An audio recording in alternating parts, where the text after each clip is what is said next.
Asano is a boy who lost his entire family to a horrific car accident not long ago, and through this traumatic event, he was left with a deep dread that he may one day lose what he holds dear once more, causing him to develop crippling social anxiety. One day after the bell for lunchtime goes off, Asano is approached by some of his classmates who just want to hang out with him.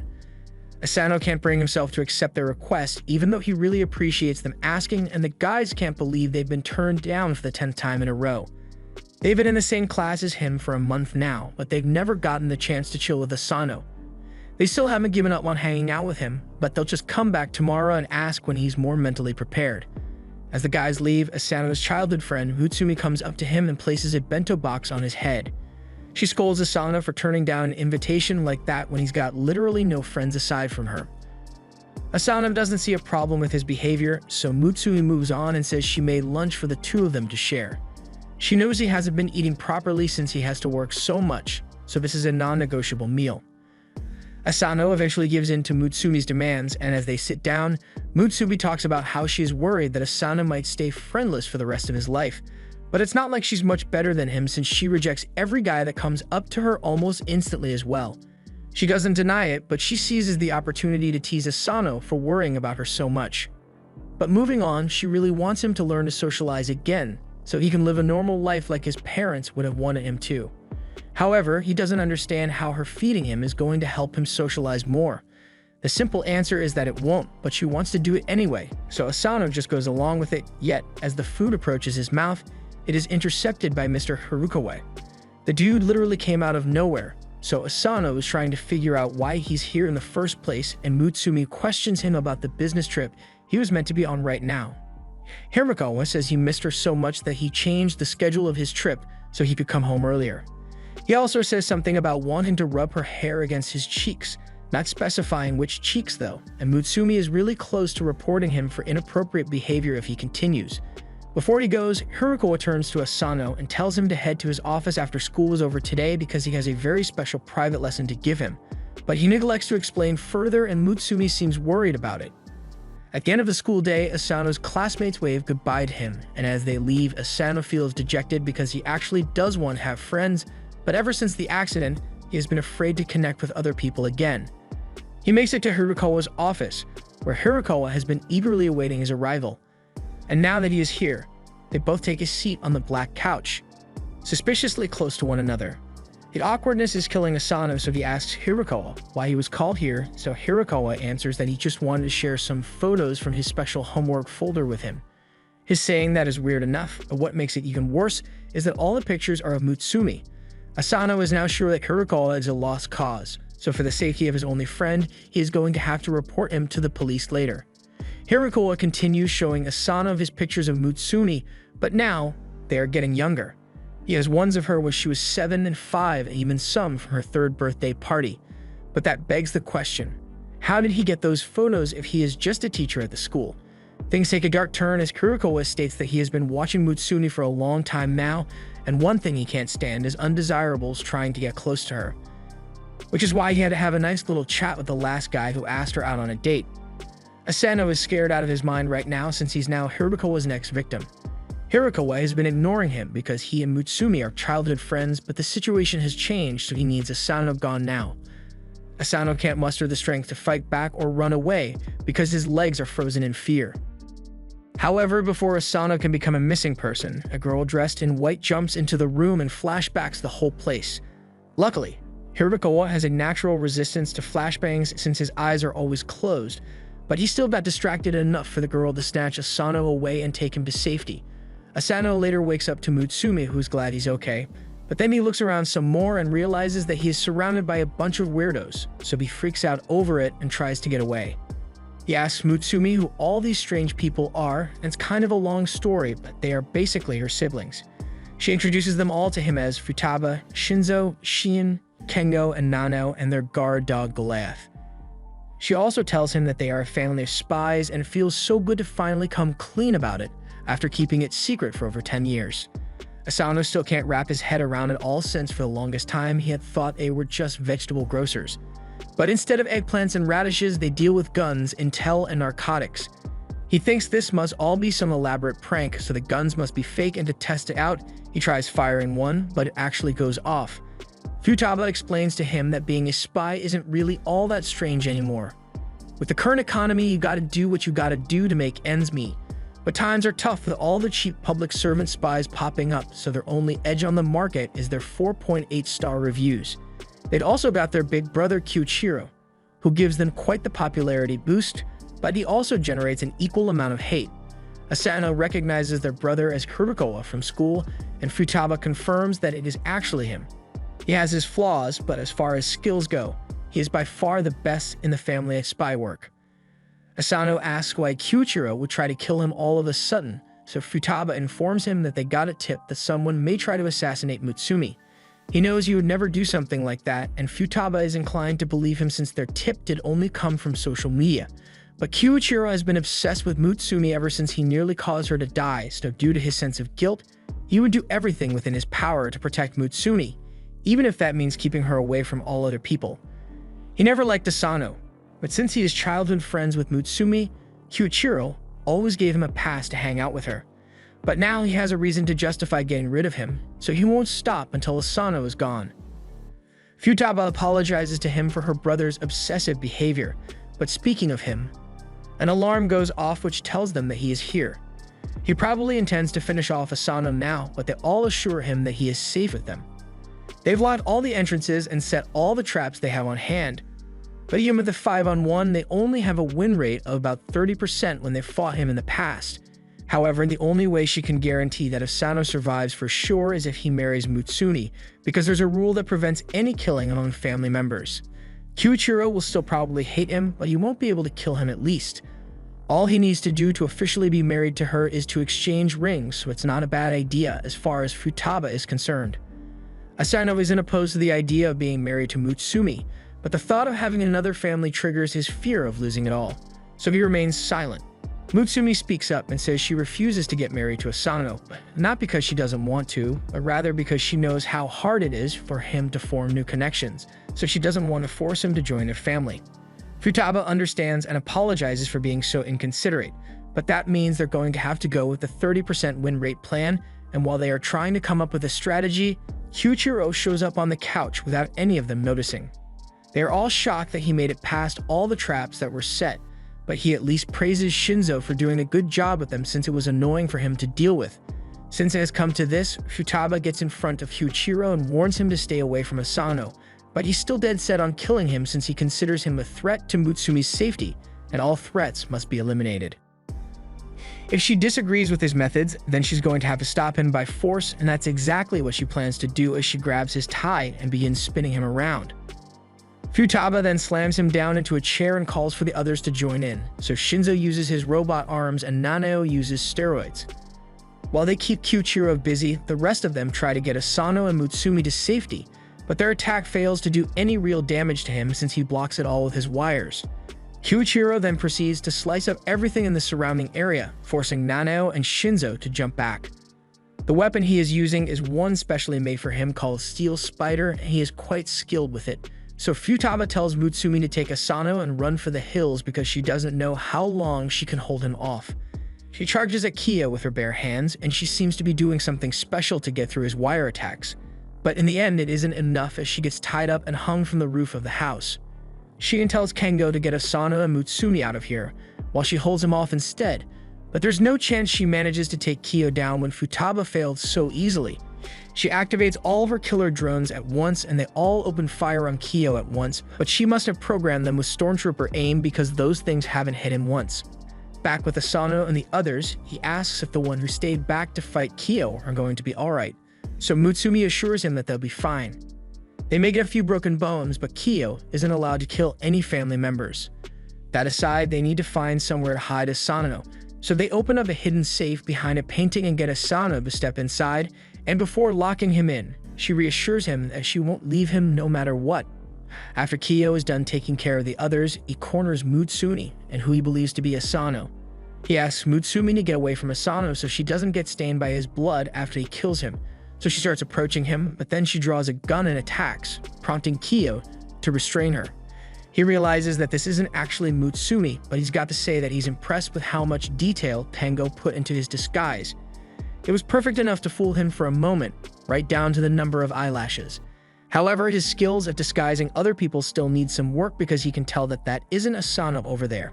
Mutsumi takes off her disguise and asks Kiyo to please not kill Asano because she is certain that he isn't trying to kill her. Kiyo finally relents and says he won't try to kill Asano anymore, but in exchange, she's going to have to accept that he won't let her leave the house anymore. He believes he has been doing a half-assed job at keeping her safe, so from now on, he'll always keep her by his side and make sure that she doesn't get put in danger by all those pesky risks like school or romance or fun. He's willing to risk his life for her, and stabs himself with the knife she had in her hand to prove that to her. So all he wants is for her to give up everything she enjoys doing so that he can keep her safe forever. Mutsumi is willing to resign herself to a joyless life under her brother's control if it means that Asano won't have to die, but Asano is not okay with this. He steps out of his hiding spot and tells Kiyo to let go of Mutsumi, but Kiyo has lost all interest in Asano, murderous or otherwise, so he just tells him to leave and stay out of his family business.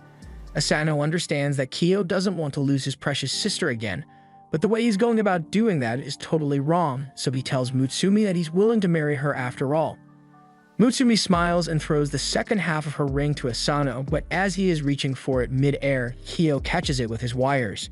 There's no way he would allow Asano to go through with his plan and go swooping in on his family's business, but Asano has a large debt to pay back to Mutsumi for always taking care of a nervous wreck like him, so he uses sheer willpower to break through the threads and grab the ring.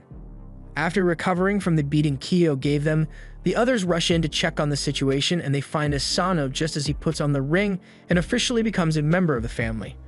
Everyone welcomes him with open arms, all except Kiyo, who's still standing over there in shock. Futaba walks up to him and tells him he lost this round, but this is no time to be upset since he's still about to teach Asano a lot of things so he can actually protect Mutsumi when needed. His last name is now Yozakura, so everyone calls him by his first name Taiyo. After that eventful evening, Taiyo was ready to go home and go to sleep. Mutsumi asks if he'll be alright heading home by himself, but he says he'll be fine. However, he's a bit worried about what happened to Kiyo since he's lost all the color in his body, but Futaba reassures him that he's fine, he's just having a hard time accepting that he lost his sister to him. As Taiyo gets home, he is still having a hard time believing what happened, but since he is exhausted, he passes out on the bed. But by the time he wakes up, he sees Kiyo standing over his bed with a knife ready to stab him. Taiyo manages to dodge on reflex alone, so Kiyo commends him for that, but that still doesn't answer the question of why he is in his room so early or why he has a knife with him. Kiyo doesn't see the issue and just says he is here to give Taiyo the traditional Yozakura family wake-up call, but morning calls usually aren't so lethal. Kiyo defends himself by saying a spy must always be prepared to handle a threat, so he is actually teaching Taiyo how to be more vigilant. But this next part, this is purely for revenge. Downstairs, Mutsumi is enjoying her time making a bento box for Taiyo, so when she hears Taiyo's voice, she heads upstairs to greet him but finds him being puppeted around by Kiyo.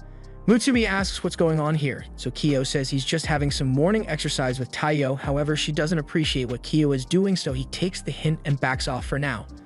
But then he looks at his watch and tells the two that they don't have much time left, so that he grabs Mutsumi and drags Taiyo out the window of the second floor just before the building explodes.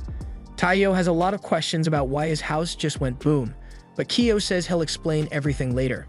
For now, he's putting his feud with Taiyo on hold and lets him know about the most important mission of the Yozakura family: protecting the Mutsumi Yozakura at all costs. He suggests they leave because the explosion surely attracted a lot of attention, and as he walks away, Mutsumi calls for Taiyo to come along. In the limo, Kiyo gets off a call with Shinzo, who has already analyzed the explosion site and informs them that a bomb was planted in the kitchen. Taiyo has no clue why there would be a bomb in his house if Kiyo wasn't the one who planted it, but it's likely because the target was Mutsumi. Information in the spy business spreads like wildfire, especially when a certain someone goes on social media to rant about losing his sister to a boy, but Taiyo still doesn't know the reason Mutsumi is being targeted. Kiyo informs him that it's because she is the 10th head of the Yozakura family. The Yozakura family lineage can be traced back to the Edo period with ninjas. Over the decades, the family has produced various members, all with superhuman abilities. But there is always one ordinary person born into the family called the head. And though the head may not have any superhuman abilities themselves, their children will always be raised to possess the abilities of the Yozakura gene pool without fail. So the superhuman family protects the head, and the head gives birth to the next generation of Yozakura superhumans. But as her siblings, they don't really care about keeping the bloodline pure or anything. They just want to let her live her own life as she pleases. However, Mutsumi retorts that all her siblings are risking their lives to protect her, so she must also fulfill her role as the family head. Kiyo is left in tears over how honorable his sister's sense of duty is, but he can't handle the fact that she's married to a stooge like Taiyo. His personal frustration aside, Kiyo further explains that Mutsumi will eventually have to make her debut as the head of the Yozakura family, but before then, her mission is to gather as much knowledge about the ordinary world as possible, which also means she is inevitably going to be exposed to all manners of villains who wish to destroy the Yozakura family. Like right now, for instance, as a black van tailing them fires an RPG at them, but the limo drifts out of the way. Inside, Taiyo starts panicking and asks what's going on, but immediately after, the men in black all pull out their assault rifles and begin firing at the limo. Taiyo freaks out again, but the others are pretty calm about it since they're used to this kind of thing. Plus, the car is completely bulletproof, so they aren't in much danger. Kiyo snaps his finger and the car's souped-up engine goes into overdrive to outpace the attackers. All the drifting and dodging explosives is making for a really bumpy ride, so Kiyo asks if the driver could drive a little smoother so he doesn't spill his tea. However, the driver turns out to be the family dog, Goliath, so Taiyo starts freaking out even more than before. Goliath is forced to hit another sick drift to avoid an RPG, but that causes Mutsumi to bump into Taiyo, and right then and there, Kiyo decided this chase had gone on for long enough. He jumps up on top of the roof and the attackers recognize him, but the leader just tells them to fire despite his reputation. Once he is done, Kiyo gets back into the car and once again emphasizes that the mission of the Yozakura family is to keep Mutsumi safe from danger at all times, and that applies to Taiyo as well since he is now part of the family as well. He now has a duty to protect Mutsumi, so to help him accomplish that, Kiyo is going to drill the basics of being a spy into him. He pulls out a gun from his jacket and tells Taiyo that his first mission is going to involve keeping Mutsumi safe from all the assassins that will be coming after her today. Later, they arrive at school like normal and Mutsumi greets her classmates as usual, but Asano rushes in after her and begins frantically checking every inch of the room for anything that could be a threat. The others think he's acting stranger than usual today, so they ask Mutsumi if anything happened to him recently, and a lot certainly has, but she can't tell them that. The guys who want to be Taiyo's friend come up to him to see how he's doing, but Taiyo isn't in much of a talking mood right now. Before they left the limo, Taiyo was hesitant to take the gun, so Kiyo assured him that even if he ended up killing someone, that the family would just sweep it under the rug, so there's nothing to worry about, but Taiyo still declines. Mutsumi speaks up for him and tells Kiyo that it's not very funny to off Taiyo a gun, making him think she understands him. But what she really meant is that assassins usually try to use poison or explosives, so a gun wouldn't be of much use to him. Kiyo admits she is right, but having a gun will still give Taiyo some peace of mind. His mission will be to defend Mutsumi from a reputable bomber named Tameya. The bombs this guy makes are first-rate, and Kiyo has even worked together with him once before to stop a terrorist group. But just because they know each other doesn't mean there's any amount of loyalty between them. Spies can switch up on each other at a moment's notice for any reason at all, so you can never really trust anyone. That aside, Tameya has one major flaw in that he is addicted to social media, so he ends up posting about his later jobs and targets on there. Kiyo would have liked to tag along with Taiyo, but he's got hostages to rescue, so he leaves him with a warning. He can't let his guard down at all when Tameya is on the loose because that guy is notoriously twisted when it comes to getting his jobs done. He usually starts with lighter bombs to get your guard down, then he hits you with the specialty ones that he is proud of, and those ones pack a punch. Back in class, Taiyo has checked the whole classroom, but he hasn't found anything resembling a bomb yet. However, that doesn't mean Mutsumi is safe because the attacker may have already infiltrated the school, so he can't leave her side no matter what. Just then, Taiyo gets an update on Tameya's page that they have planted the second bomb already, so he's now panicking because he has to search the entire school to find it before it blows up. He notices a suspicious person up in the building. He rushes over to check it out, but just as he is about to enter the infirmary to search for the bomb, he gets caught off guard by the nurse who asks if he needs anything. Taiyo gets nervous and just says he's fine before walking away, but as he does, the nurse smiles menacingly. But once he turns back, she has somehow vanished, and we see a note on the door saying the actual nurse isn't here right now. Back in class, Mutsumi is having lunch with her friends, and they are all talking about how there are rumors going around school involving sightings of UFOs as well as a giant 3-meter-tall guy, and aliens that can mimic other people's appearances perfectly. As you may have already guessed, these are Mutsumi's family members who are snooping around the school for her safety, but she's not going to mention that to her friends. Meanwhile, Taiyo doesn't know what to do anymore since Tameya's social media says they have planted the last bomb as well, but he still hasn't found the second one. He takes a break to look over at Mutsumi, and now that he thinks about it after watching her all day, he notices that she never eats food right away when she's given some, and she makes sure she's never alone so she's not an easy target. She looks cheerful all the time, but she's always cautious of her own safety. Just then, Taiyo's friends approach him to give him a chocolate, but they are shocked when Taiyo just accepts the chocolate, because normally he would have nearly fainted the second they mentioned his name. Taiyo was so preoccupied with Mutsumi that he had completely forgotten he had crippling social anxiety, but it kicks back in almost immediately. They think about taking him to the infirmary for treatment, but one of the guys mentions that the nurse isn't here today, so they call for the next best person, Mutsumi. Taiyo wakes up in Kiyo's office a while later with Mutsumi looking over him. She asks if he is alright and Taiyo is fine, but he asks her if she is really sure she wants to be married to a guy like him. They are childhood friends, but he knows almost nothing about her. He never knew about her family or her position as the head, or the fact that she was in danger, and through all that, she still decided to stay by his side when he needed her. Mitsui chops him on the head for being too negative about the whole thing. Besides, she thinks Taiyo got the worst end of the deal here since he has been married into a crazy family of spies and his wife could be killed at any moment. Anyone who would normally agree to an arrangement like that would be way too crazy to even consider as a husband. But she has always wished for Taiyo to be her husband one day, so she's incredibly happy that he married her. Taiyo was about to say something, but then he notices a bomb planted in the ceiling and seconds later it goes off. Taiyo managed to get her to safety before the bomb went off, but he doesn't understand how Tameya could possibly have known they were going to be here. They just happened to come to this office, but that's when he realizes that Tameya has been playing the long game this whole time. He's been using Taiyo's movements to target Mutsumi without him knowing. That makes Taiyo realize that he may be used to target her again, so he starts unbuttoning his shirt so he can check something. And his suspicion is confirmed as he finds a bomb stuck to his shirt, which must have been placed there during gym class. Tameya probably kept posting about the bombs to make sure Taiyo stayed within range of Mutsumi trying to protect her. Taiyo is a lot of things, but he's not about to let himself become the bomb that kills Mutsumi, so since the exit is blocked, he yeets himself out of the hole in the wall to save Mutsumi from the explosion. Luckily, before he could die a fiery death, Taiyo is saved by Kiyo, who just got back from finishing up his mission.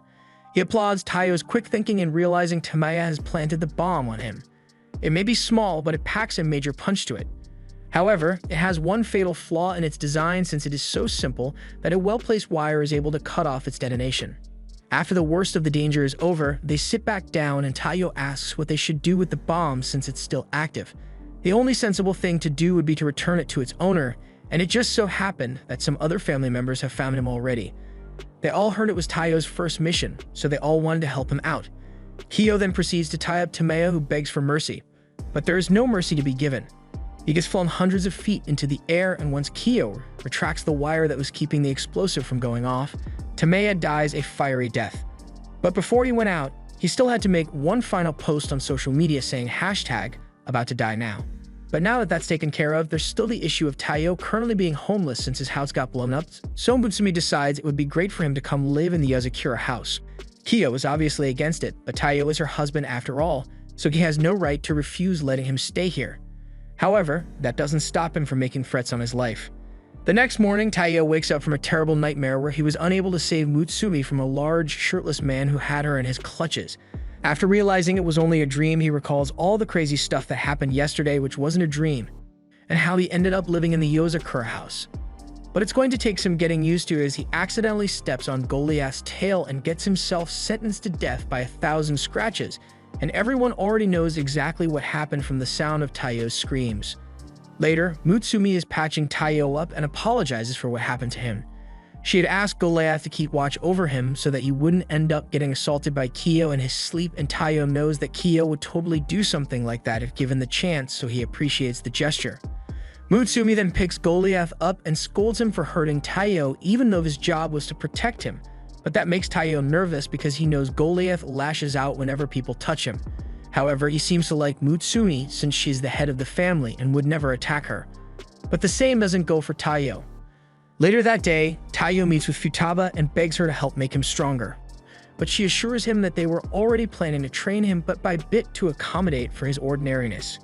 However, that isn't good enough for Taiyo. The last incident made him realize that he is severely underprepared for the takes of keeping Mutsumi safe from danger, and he nearly ended up killing himself as well.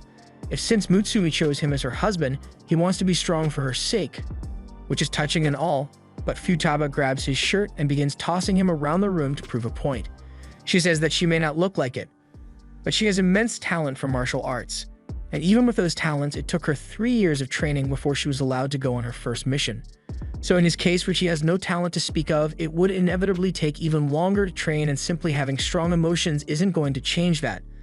But with that said, she doesn't want to let all his motivation go to waste, so she offers him the chance to try out the Yozakura family all-out training regime.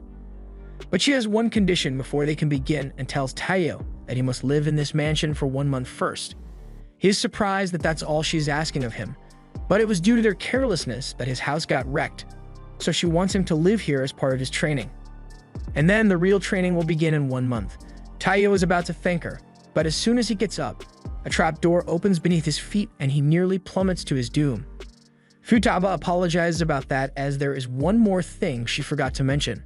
This entire house is filled with traps designed for spy training, so if Taiyo can't master the beginner stuff that the house may throw at him, then all-out training is never going to happen.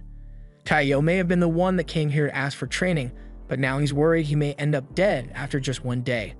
The next morning, an alarm clock goes off to wake him up, and it's not a suggestion either, as the clock explodes after a few seconds of Taiyo trying to ignore it. He runs out into the hall to escape it, but he ends up setting off another trap that deploys a flamethrower, so by the time he gets down for breakfast, he's pretty much well done. Mutsumi apologizes for the craziness of her family, but Futaba tells him the exploding alarm clock is necessary so that he builds the habit of getting up immediately. Taiyo takes a bite of his breakfast and asks how Mutsumi has managed to live in this house for so long when she's ordinary as well, but she answers that she doesn't have to deal with any traps since they don't activate for her. Shun elaborates by telling him that the traps can be turned off once he has been accepted by the house. They are all controlled by a computer system, so if he manages to clear every single trap in the house, then he will officially be accepted as a member of the Yozakura family, allowing him to turn them on or off at will. The others turn the traps off when they are injured or if they just don't want to deal with it. And if Taiyo works hard too, he may be able to do the same in 2 years maybe. Taiyo doesn't like the sound of that 2-year time frame, but a moment later, his guts start working against him and Futaba tells him he should have been paying better attention to what he was eating. Everyone in the family, with the exception of Mutsumi, has their food laced with a tiny amount of poison to help build immunity, but Taiyo doesn't have to worry because it's only enough to turn him into an ass blaster for the morning. But something he does need to worry about is the fact that the bathroom door has 20 locks on it for some reason. Kyo walks past, and while he doesn't do anything to Taiyo, he greatly enjoys watching him suffer. In order to get in, he needs to be able to pick the lock and crack the password in under a minute, but it's cruel to expect him to do it on his first try, so Shin goes over to help him before he ass blasts all over the floor. The next day, everyone's alarm clocks go off again, and they all stop it from exploding in their own way, except Taiyo, who still hasn't gotten the hang of things yet. The traps are integrated into everything he does. Getting breakfast results and getting gunned down. Turning on the television required him to shoot the button with a gun, and even taking a shower almost gets him waterboarded, so by the time he finally heads to school, he's completely wiped out. His friends ask him if he is alright, but he says he is fine, so they leave him be. By the end of the day, he is completely exhausted, but after going to check up on Mutsumi, he sees that she was working really late into the night, so he covers her with a blanket and decides to put in some extra work as well. So he heads outside to practice his aim, but he still classifies as a stormtrooper in this apartment. He is dead set on practicing some more until he finally gets the hang of it, but then Mutsumi calls out to him and asks that he take a break with her. They both sit down inside, and Mutsumi pours him a cup of tea before asking if he is sure he isn't going too hard on himself with all the training recently. Taiyo doesn't want to admit it, but she knows he's trying really hard, and it's because he thinks he is weak, but Mutsumi doesn't think of him that way. She recalls the old days when they were neighbors, but they weren't especially close to one another at the time. However, when she started junior high, she started getting bullied for her white hair streaked by some girls who were jealous of her. And Kia wasn't around to make them disappear, so Mutsumi was left at the mercy of their cruel, scissor-happy tendencies, but then Taiyo arrived and he put a stop to the bullying by cutting his own hair without saying a word. His confusion tactics seem to have worked as the bullies become so scared that they all ran off. Once the girls were gone, Taiyo dropped the scissors and told Mutsumi that he had been meaning to cut his hair anyway, so she doesn't need to worry about it. She still felt bad about it, but he insists that it isn't a problem, and from that day on, the two became really close friends with one another. He has been protecting her all this time, so she assures him that he doesn't need to push himself so hard now. Some time passes and Taiyo wakes up one morning, managing to stop the explosive alarm clock before it goes off again. He then makes his way through the hallway without setting off any of the traps. He walks into the living room and greets Shinzo as he once again tries to turn on the television with a gun. His aim has improved to the point where he can hit the power button, but changing channels is still a bit difficult for him to do, so Shinzo gives him a couple of tips on how to reduce recoil when he fires the gun. Soon after, Shien enters the room and she is impressed that Taiyo can now turn the television on with ease. She came to give Shinzo some of Taiyo's performance data, which she analyzed for him, and Taiyo is very thankful for all the help they are giving him. But he's got a question he's been dying to ask.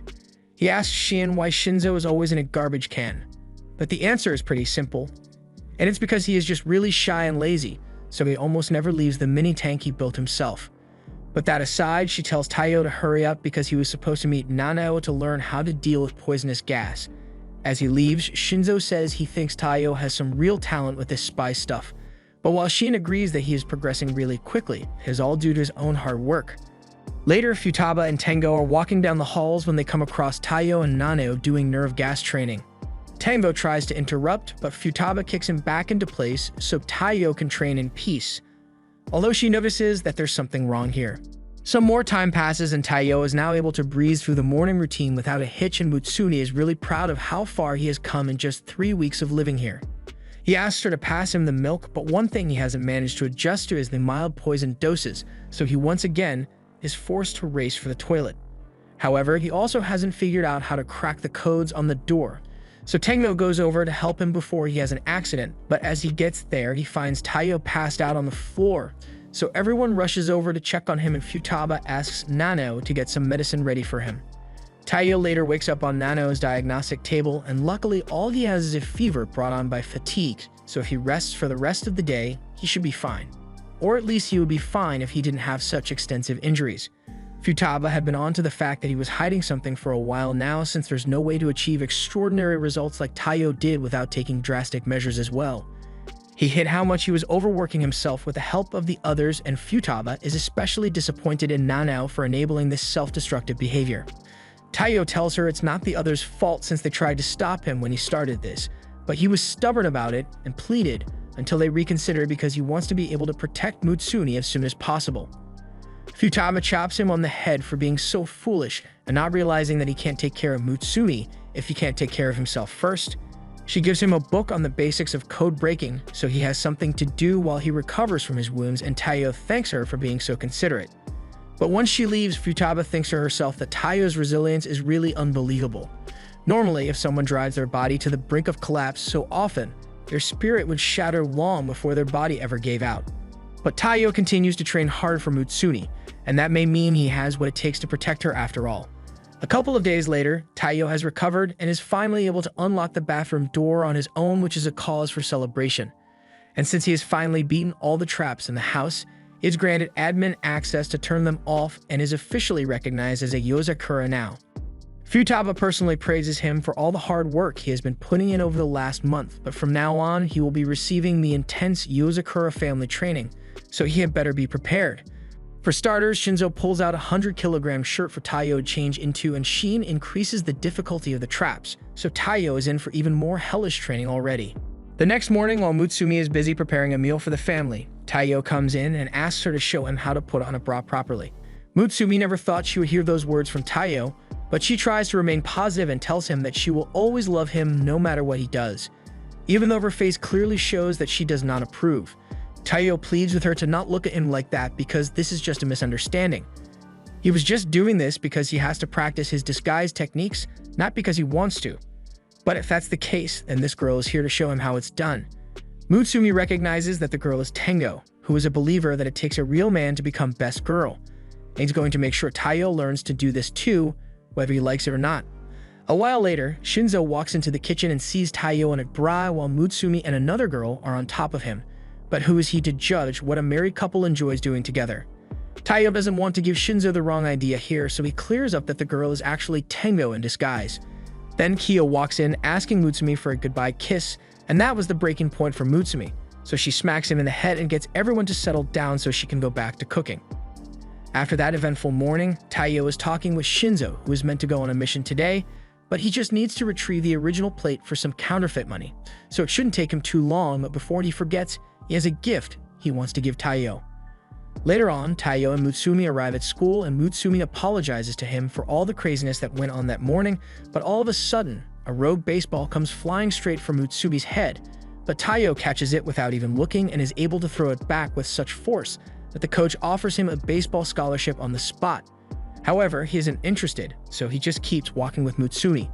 Once lunchtime rolls around, Mutsumi and Taiyo sit on the roof to eat together, and Mutsumi takes the opportunity to point out to him that while he may not have noticed, he is becoming more superhuman with each passing day, so if he isn't careful, he may end up giving himself away. People are already calling him a ninja with how no one can hear his footsteps or see him coming, so he agrees that he may be drawing too much attention to himself. He goes in for a bite, but just then, Mutsumi remembers that there's something she wanted to ask Taiyo if he is free after school, because there's something she would really appreciate his help with. And later, we see Mutsumi enter worker mode and handle mountains of paperwork with extreme efficiency. And she's not just stamping away either, as she is meticulously looking over each document for discrepancies, and if she finds any, the contract is rejected immediately. She keeps going through the paperwork until she finds some that belongs to Kengo, which he didn't fill out properly. She takes it to his room, and as soon as they get inside, they are greeted by this mess. Kengo doesn't appreciate them invading his privacy, but Mutsumi believes this is necessary because he keeps forgetting to attach the paperwork for his reports. She commands that he find the relevant documents right now, but Kengo doesn't think it is such a big deal and would rather just keep eating his sushi. Taiyo tries to defuse the situation and says that the form must be around here somewhere, so he offers to help Kengo look for it. Kengo tells him that it's not such a good idea to go poking around here because there's a lot of dangerous stuff just sitting in his pile. And besides, Kengo has no intention of searching for the document because he refuses to do boring tasks, including wearing clothes. Mutsumi tells him to get dressed, but he refuses, saying he needs to let his skin heal. After all the disguises he has been putting on, but even if that's the case, he could at least make an effort to hide his dong from his little sister. Kengo doesn't see what the problem is since they used to take baths together just a couple of years ago, and she would always cling to him in the bathtub. He felt she was really cute back then, but now she's more of a nagging mom than anything. Mutsumi takes offense to this, so she feels like it's time she punished Kengo since she is the head of the family, and as soon as Kengo hears this, he just smiles and starts running. Taiyo tries to stop him, but he instantly disguises himself as Mutsumi to throw him off, so he manages to escape. But he isn't going to get very far because Mutsumi then activates the house's lockdown sequence, so no one is leaving until Tengo gets his punishment. Meanwhile, Shinzo is out on his mission and is crawling through an air vent until he finally locates the counterfeit money. But no matter how he looks at it, the technology they got and the airtight security seem like way too much for a basic counterfeiting operation. He overhears a conversation with the director of this operation about how business has been going really well ever since a youngster helped them out, which confirms his suspicion that they have been receiving outside help.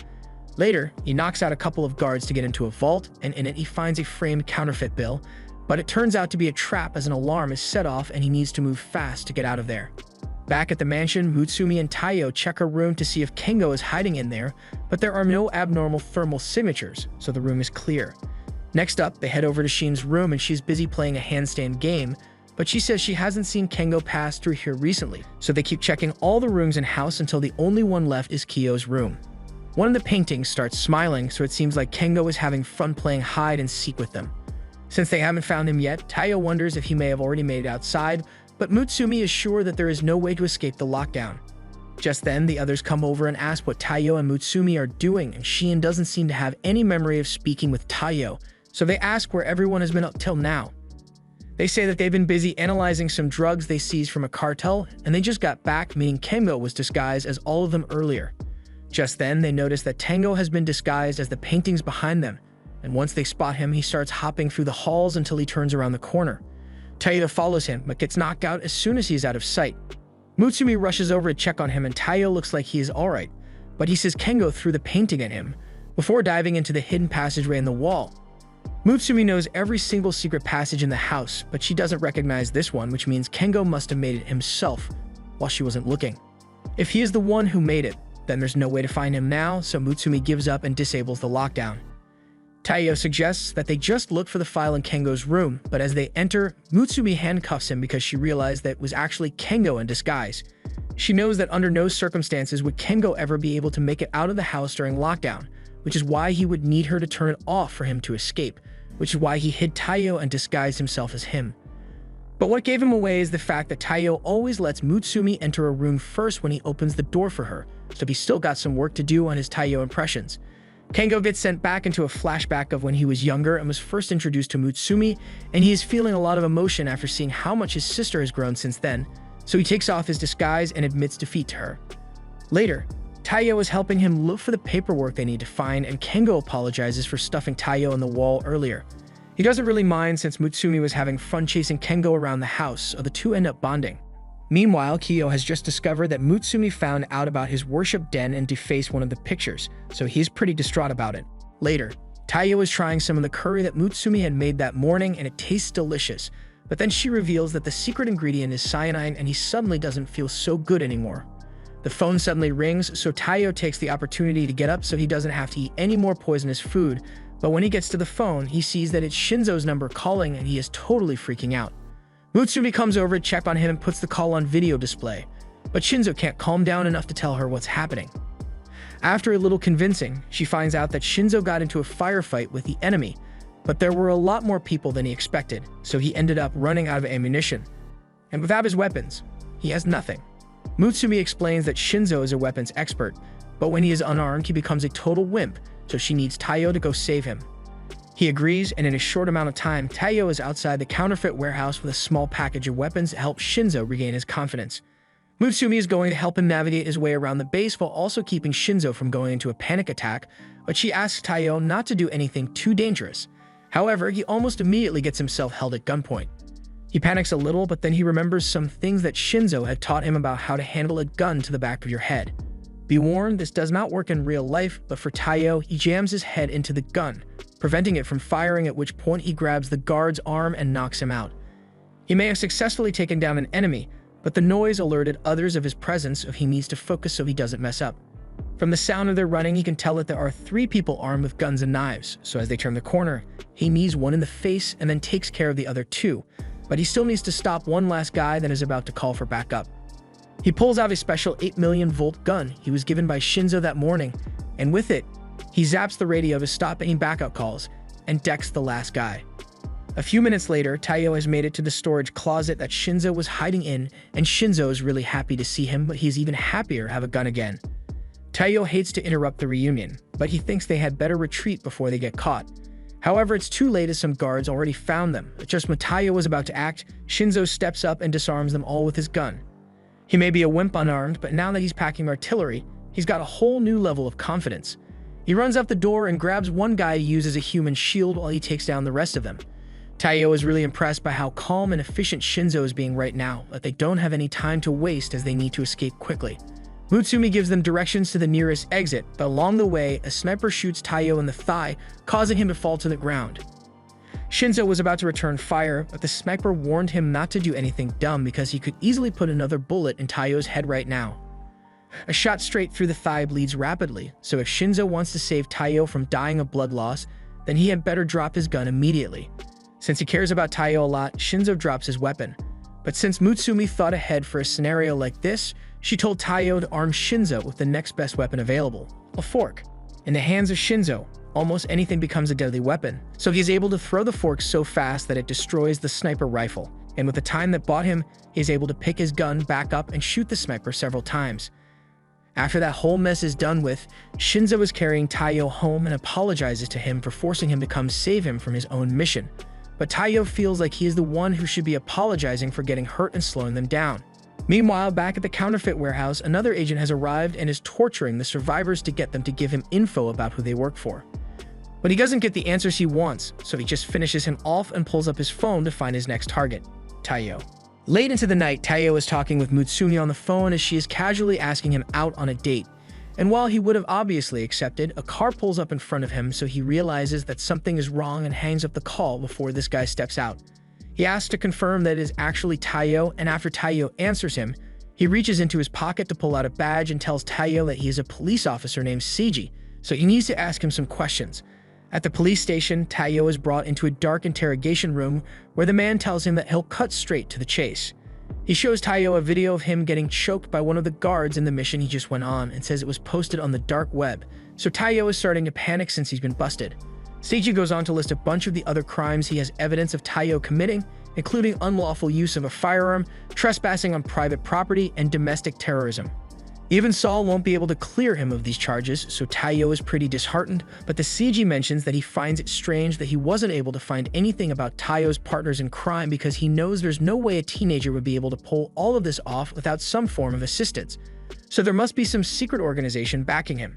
CG promises to let Taiyo off easy if he gives up information about this secret organization, so he now realizes why CG brought him here. He's looking for someone to snitch on the Yozakura family, and Taiyo is not a snitch, so he firmly says he doesn't know anything. Seiji sees Taiyo as being difficult, so he offers him a glass of water, but he also brazenly drugs that glass of water before handing it to Taiyo.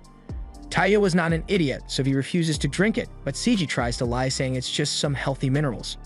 When his deception fails, Seiji is forced to take drastic measures and force it down his throat. However, Taiyo had countermeasures in place for something like this, so he was able to catch all of the drugged water inside a water balloon and spit it out. Once he recovers, he tries to reiterate that he knows nothing about any secret organization. But then he mimics Seiji isn't in his seat anymore, and just then, he appears behind him and nearly uses a hammer to cave his skull in. Taiyo managed to dodge out of the way, but then he stumbles onto a garbage bag that seems to be leaking human-flavored jam, and he's starting to question if Seiji is actually a police officer or not.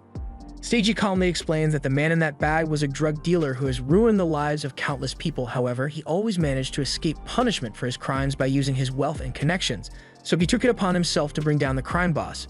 He may be a police officer, but he is under no obligation to protect those who break the law. Right now, Taiyo is no exception.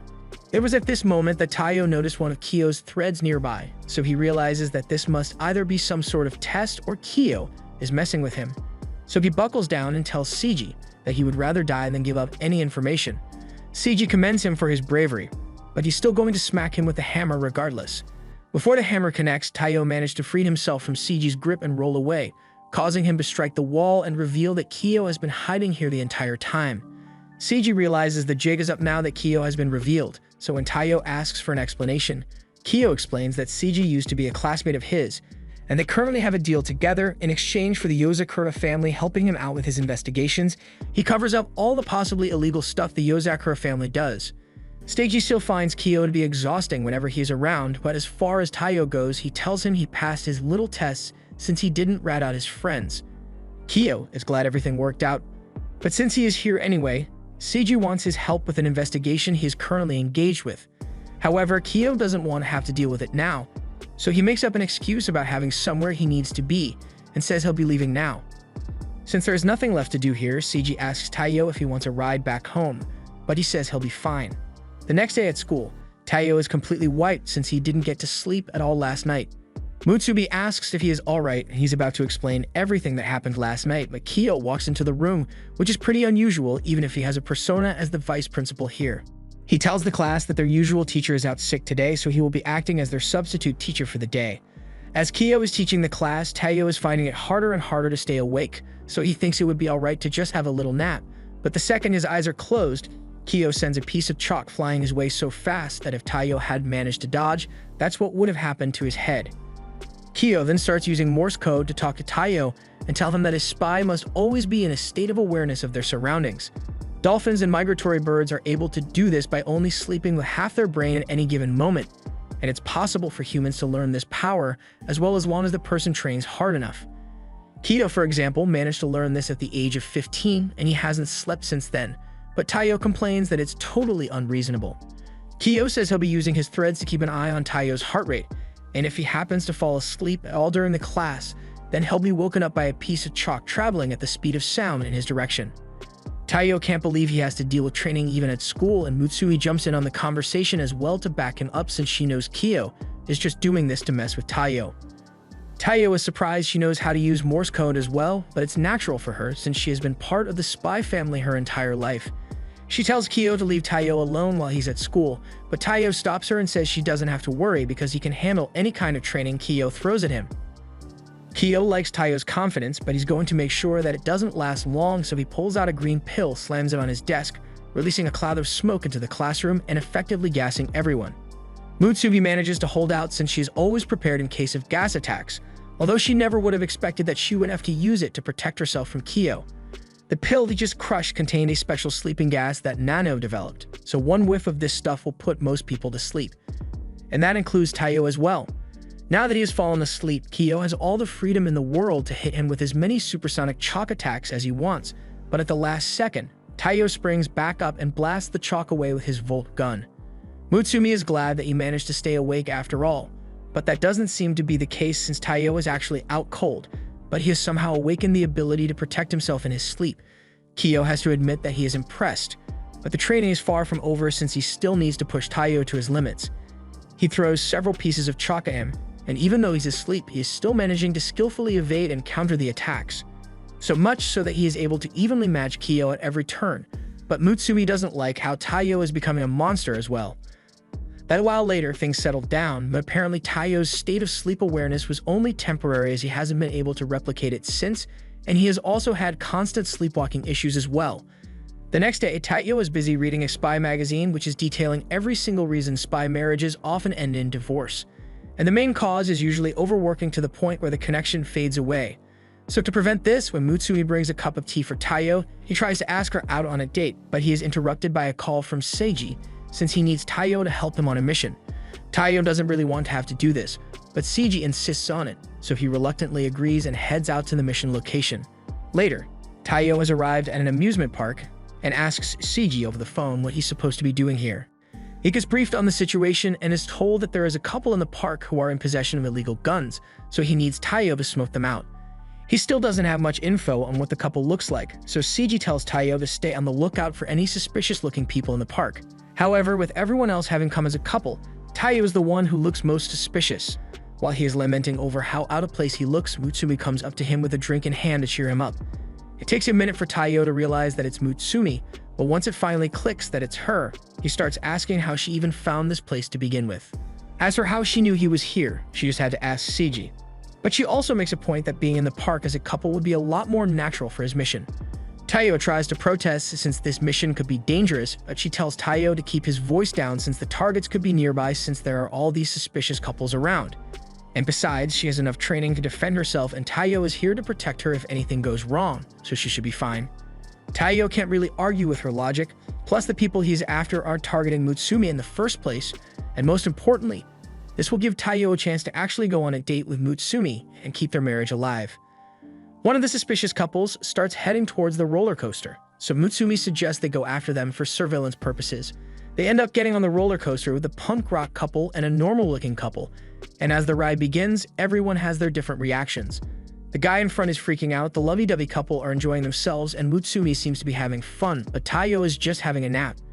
After the ride is over, he apologizes to her for falling asleep when they were meant to be having fun, but after all the intensive training he had to go through, the roller coaster felt like a relaxing massage chair to him. Mutsumi tells him it's alright, but more importantly, she directs his attention to the couple they were following, and from the looks of it, they seem to be on a regular date, so they can't be the ones Taiyo is after. They decide to move on to the next suspects on the list, the bodybuilders. They all get on the next ride, and that lovey-dovey couple is here too. But Taiyo is so concerned with making sure Mutsumi is having fun that he turns the cup so hard that she can barely see anything. Meanwhile, the buff couple don't seem to be having any trouble with the centrifugal force and even take a moment to kiss each other. Taiyo is a little jealous of how well their date is going, but he now knows that they are just a casual gym enjoyer couple, meaning that there's just one suspicious couple left. The lovey-dovey duo are still here for some reason, but Taiyo is yet to find them suspicious, so he continues tailing the business couple, but then he spots a bouquet of flowers, and that gets him thinking that he should get a gift from Mutsumi. Later, she and Taiyo are watching the business couple have a cup of coffee, but they don't seem like they are the gun-wielding suspects either, so Mutsumi gets up to go get some drinks for her and Taiyo. Just then, he notices that the lovey-dovey couple doesn't seem to be getting along so well anymore because they are both accusing each other of being cheaters, so they are going to settle things between themselves the American way. After they draw their guns, everyone in the store panics and runs out so they don't get caught in the crossfire, and Mutsumi gets pushed out along with the crowd, so Taiyo is left in there by himself. He ducks under a table and finds a boy hiding there, scared for his life.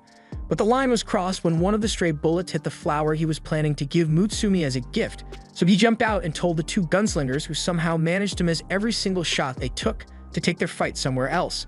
So he immediately zaps both of them with his Volt gun. With both of them down and out, Taiyo calls in Seiji to have them arrested and taken away, and Seiji is really thankful for the help Taiyo provided. Now that the mission is over, Taiyo and Mutsumi are finally able to enjoy their time in the park. Mutsumi wanted to do this because she had heard that couples who ride the Ferris wheel together and watch the sunset get a happily ever after. Now that Taiyo knows what this was about, he gains the courage to give Mutsumi the gift he had gotten for her, although it's a little damaged. She is stunned since she never expected Taiyo to be the kind of person to go for romantic gestures like this, but it makes her really happy. In a dark apartment, a girl is busy trying to hack her way into a secured system, and there's Sheen, who just finished her final mission. She can finally sleep after 80 hours of work. But that doesn't last long because she gets an emergency alert on the screen saying that someone has breached the system, and she now needs to deal with a hacker who is messing with her system. The hacker gets locked out, but Sheen isn't done with her yet, as she's going to make sure to ruin her computer as payback for forcing her to stay awake longer.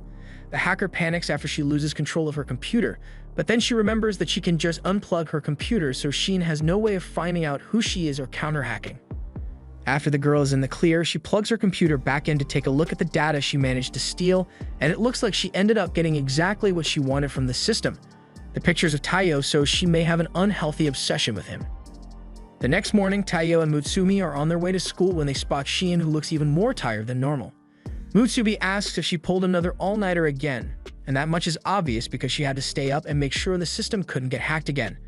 Though the hacker seems to have only gone through Taiyo's files for some reason, but it's not like she managed to get any important information anyway, so Sheen tells them that there's nothing to worry about. Besides, she has updated the security system, so there's no chance of a secondary breach, but she still doesn't know how anyone could have gotten through the old security system, since the only ones who know the passcode are the members of this family. Taiyo already knows this isn't going to end well, but there's nothing he can do about it right now, so he just goes to school with Mutsumi as usual. Just then, he notices something off, so he stops Mutsumi just in time to avoid several spikes that were thrown at them, and since there's imminent danger, Taiyo takes Mutsumi and runs off. The assailant, who also happens to be the same hacker from earlier, chases after him. Taiyo and Mutsumi keep running until they turn into an alleyway, at which point Taiyo turns around and draws his gun to counterattack his pursuer. The girl surprises him with an attack from above, but Taiyo is still able to counter and throw her back. The girl loves how strong Taiyo is in person, and she straight up tells him that she's in love with him, and immediately after that, she asks him to die for her. Taiyo is confused, but Mutsumi seems to know exactly what's going on since she recognizes the girl. Her name is Ayaka, and she is well known in the underworld as the Manhunter Spy, although she does appreciate the name. She is called that because she has a reputation for using her spy techniques to follow men she has a crush on, and then shortly after she stabs them to death. This means that Ayaka has fallen in love with Taiyo, and she mentions that she became even more infatuated with Taiyo after his achievements became recognized, and he officially had his first bounty on his head. But it worries her a little since there are now a bunch of people trying to kill him for non-love related reasons, which she proves by taking out one of the assassins that had been after Taiyo. Since there's so much competition for his life, she wants to make sure she's the one to take out Taiyo so that no one else can have him. There are a lot of little things Taiyo does as well that make her like him even more, like how he tries not to ruin plants when he's infiltrating, or how he always repairs the damage he causes whenever he's on a mission. Taiyo doesn't know how she even managed to learn all this stuff about him, but Mutsumi agrees with Ayaka since she knows that Taiyo is totally lovable in every way imaginable. Ayaka beckons him to come to her so she can romantically stab him to death, but Taiyo slowly backs up and says he wants nothing to do with her since he is already married to Mutsumi, and frankly, even Bob the Builder wouldn't be able to fix that much crazy, so what chance does he have?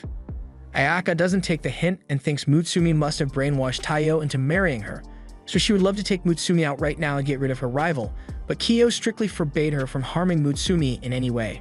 Both of them are surprised to find out that Kiyo is involved in this, so Ayaka explains that no one can target a member of the Yozakura family and survive while Kiyo is around, so she went to him in the slight hope that he would allow her to kill Taiyo, and to her surprise, he said she can do whatever she wants with him as long as Mutsumi stays safe. And since Kiyo was feeling so generous, Ayaka also asked if she could take a look at Taiyo's personal files as well, so Kiyo just gave her the access code to the system.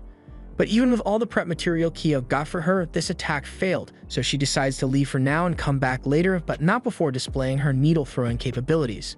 Later that day, Ayaka manages to weasel her way into Taiyo's school as a transfer student, and by sheer coincidence, she gets assigned the seat right next to Taiyo. As she is walking over to her desk, she pretends to trip over and launches a spike straight at Taiyo's face, but he was able to block it with his notebook just in time. And this was only the beginning of Taiyo's ordeal with Ayaka, because throughout the rest of the day, she continuously attempts to catch him off guard and stab him. But by third period, Taiyo has pretty much gotten used to it, so he can dodge the needles with little effort, and by this point, her needles are nothing more than a slight inconvenience to his daily routine.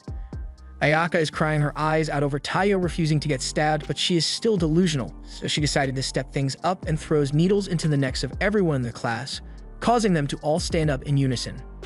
Taiyo is wondering what Ayaka just did, so she explains that she just used her needles to inject the students with mind control poison, so they'll do anything she says now.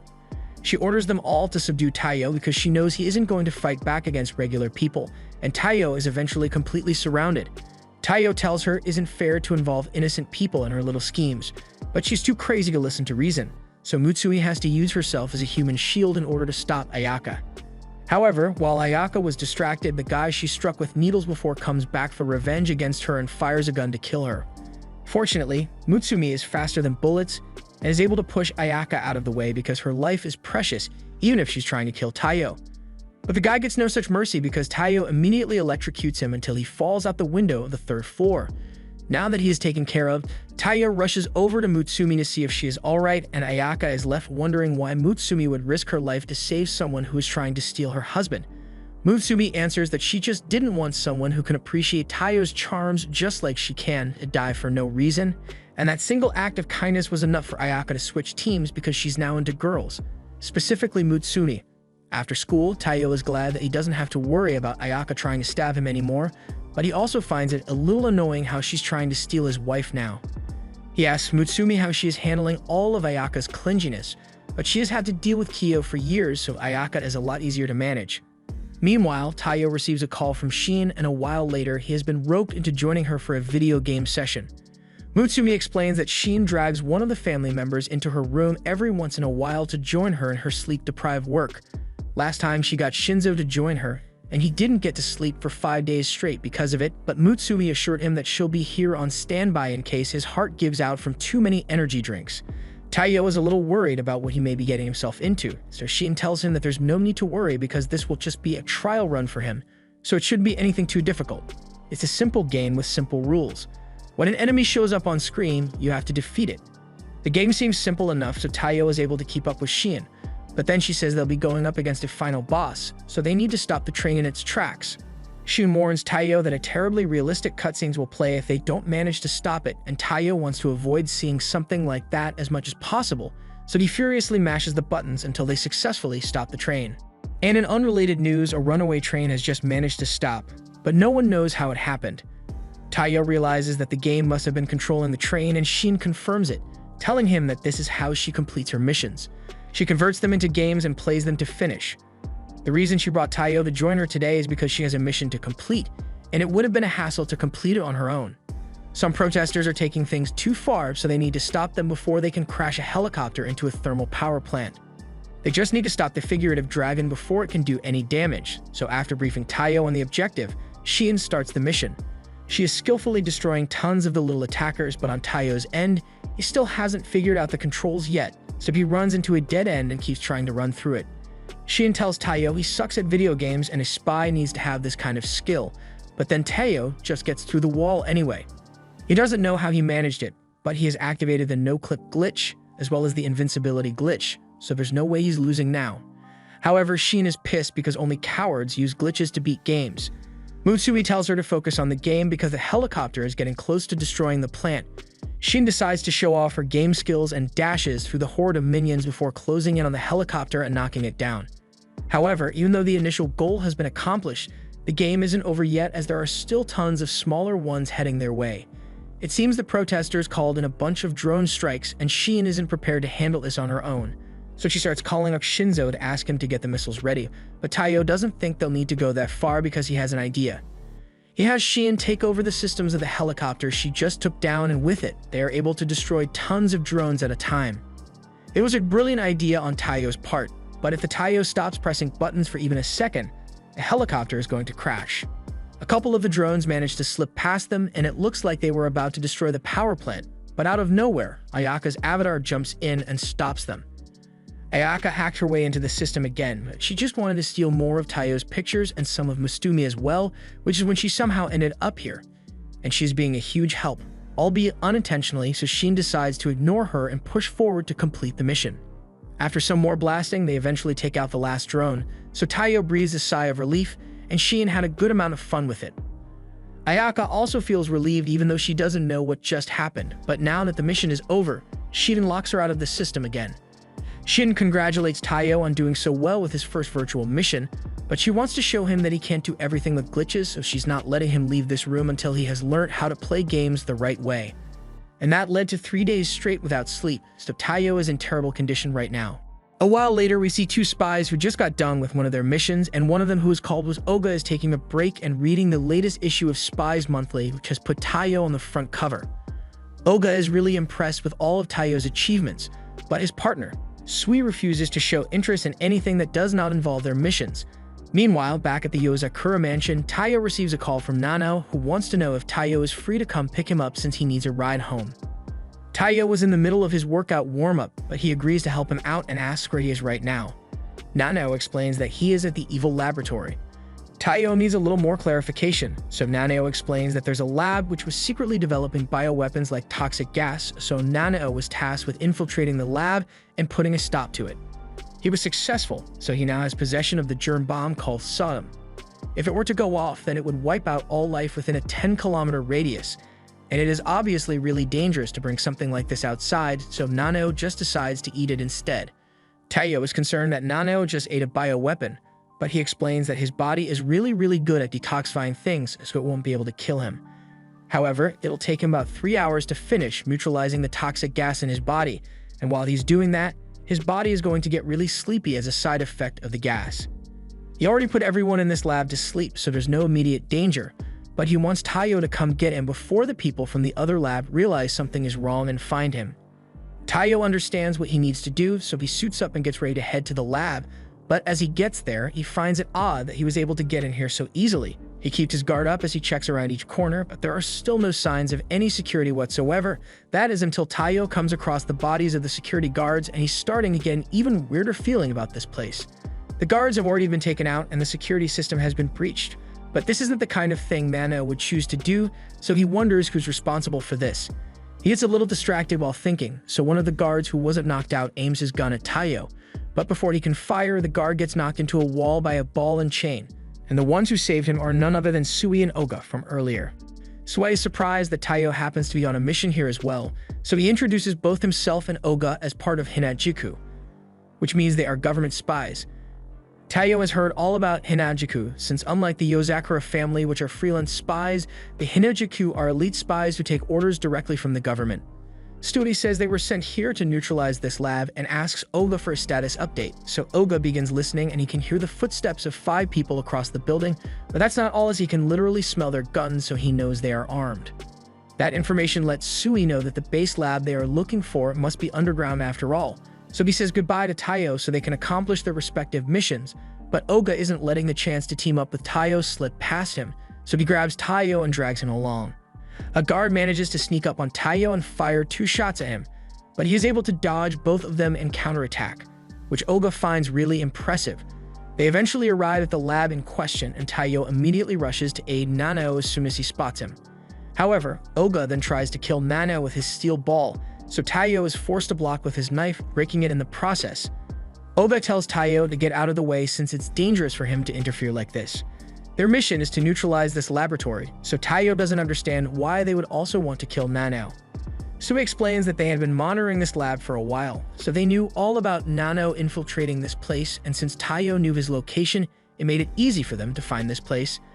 But since Nanao has ingested the bioweapon, he has now become a huge threat to national security, so they need to eliminate him to complete their mission. Sui then asks Taiyo to step aside so he can kill Nanao. But there's no way Taiyo is ever going to sit back and watch his brother-in-law die, so Taiyo gets in front of him and declares that if Oga and Sue want to kill Nanao, then they are going to have to get through him first. He is ready to fire at them, and Oga tries to warn him to reconsider, But it's already too late as Sue has already activated his Sandevistan and dashes past Taiyo with his sword while slicing up Taiyo's gun and body in the process.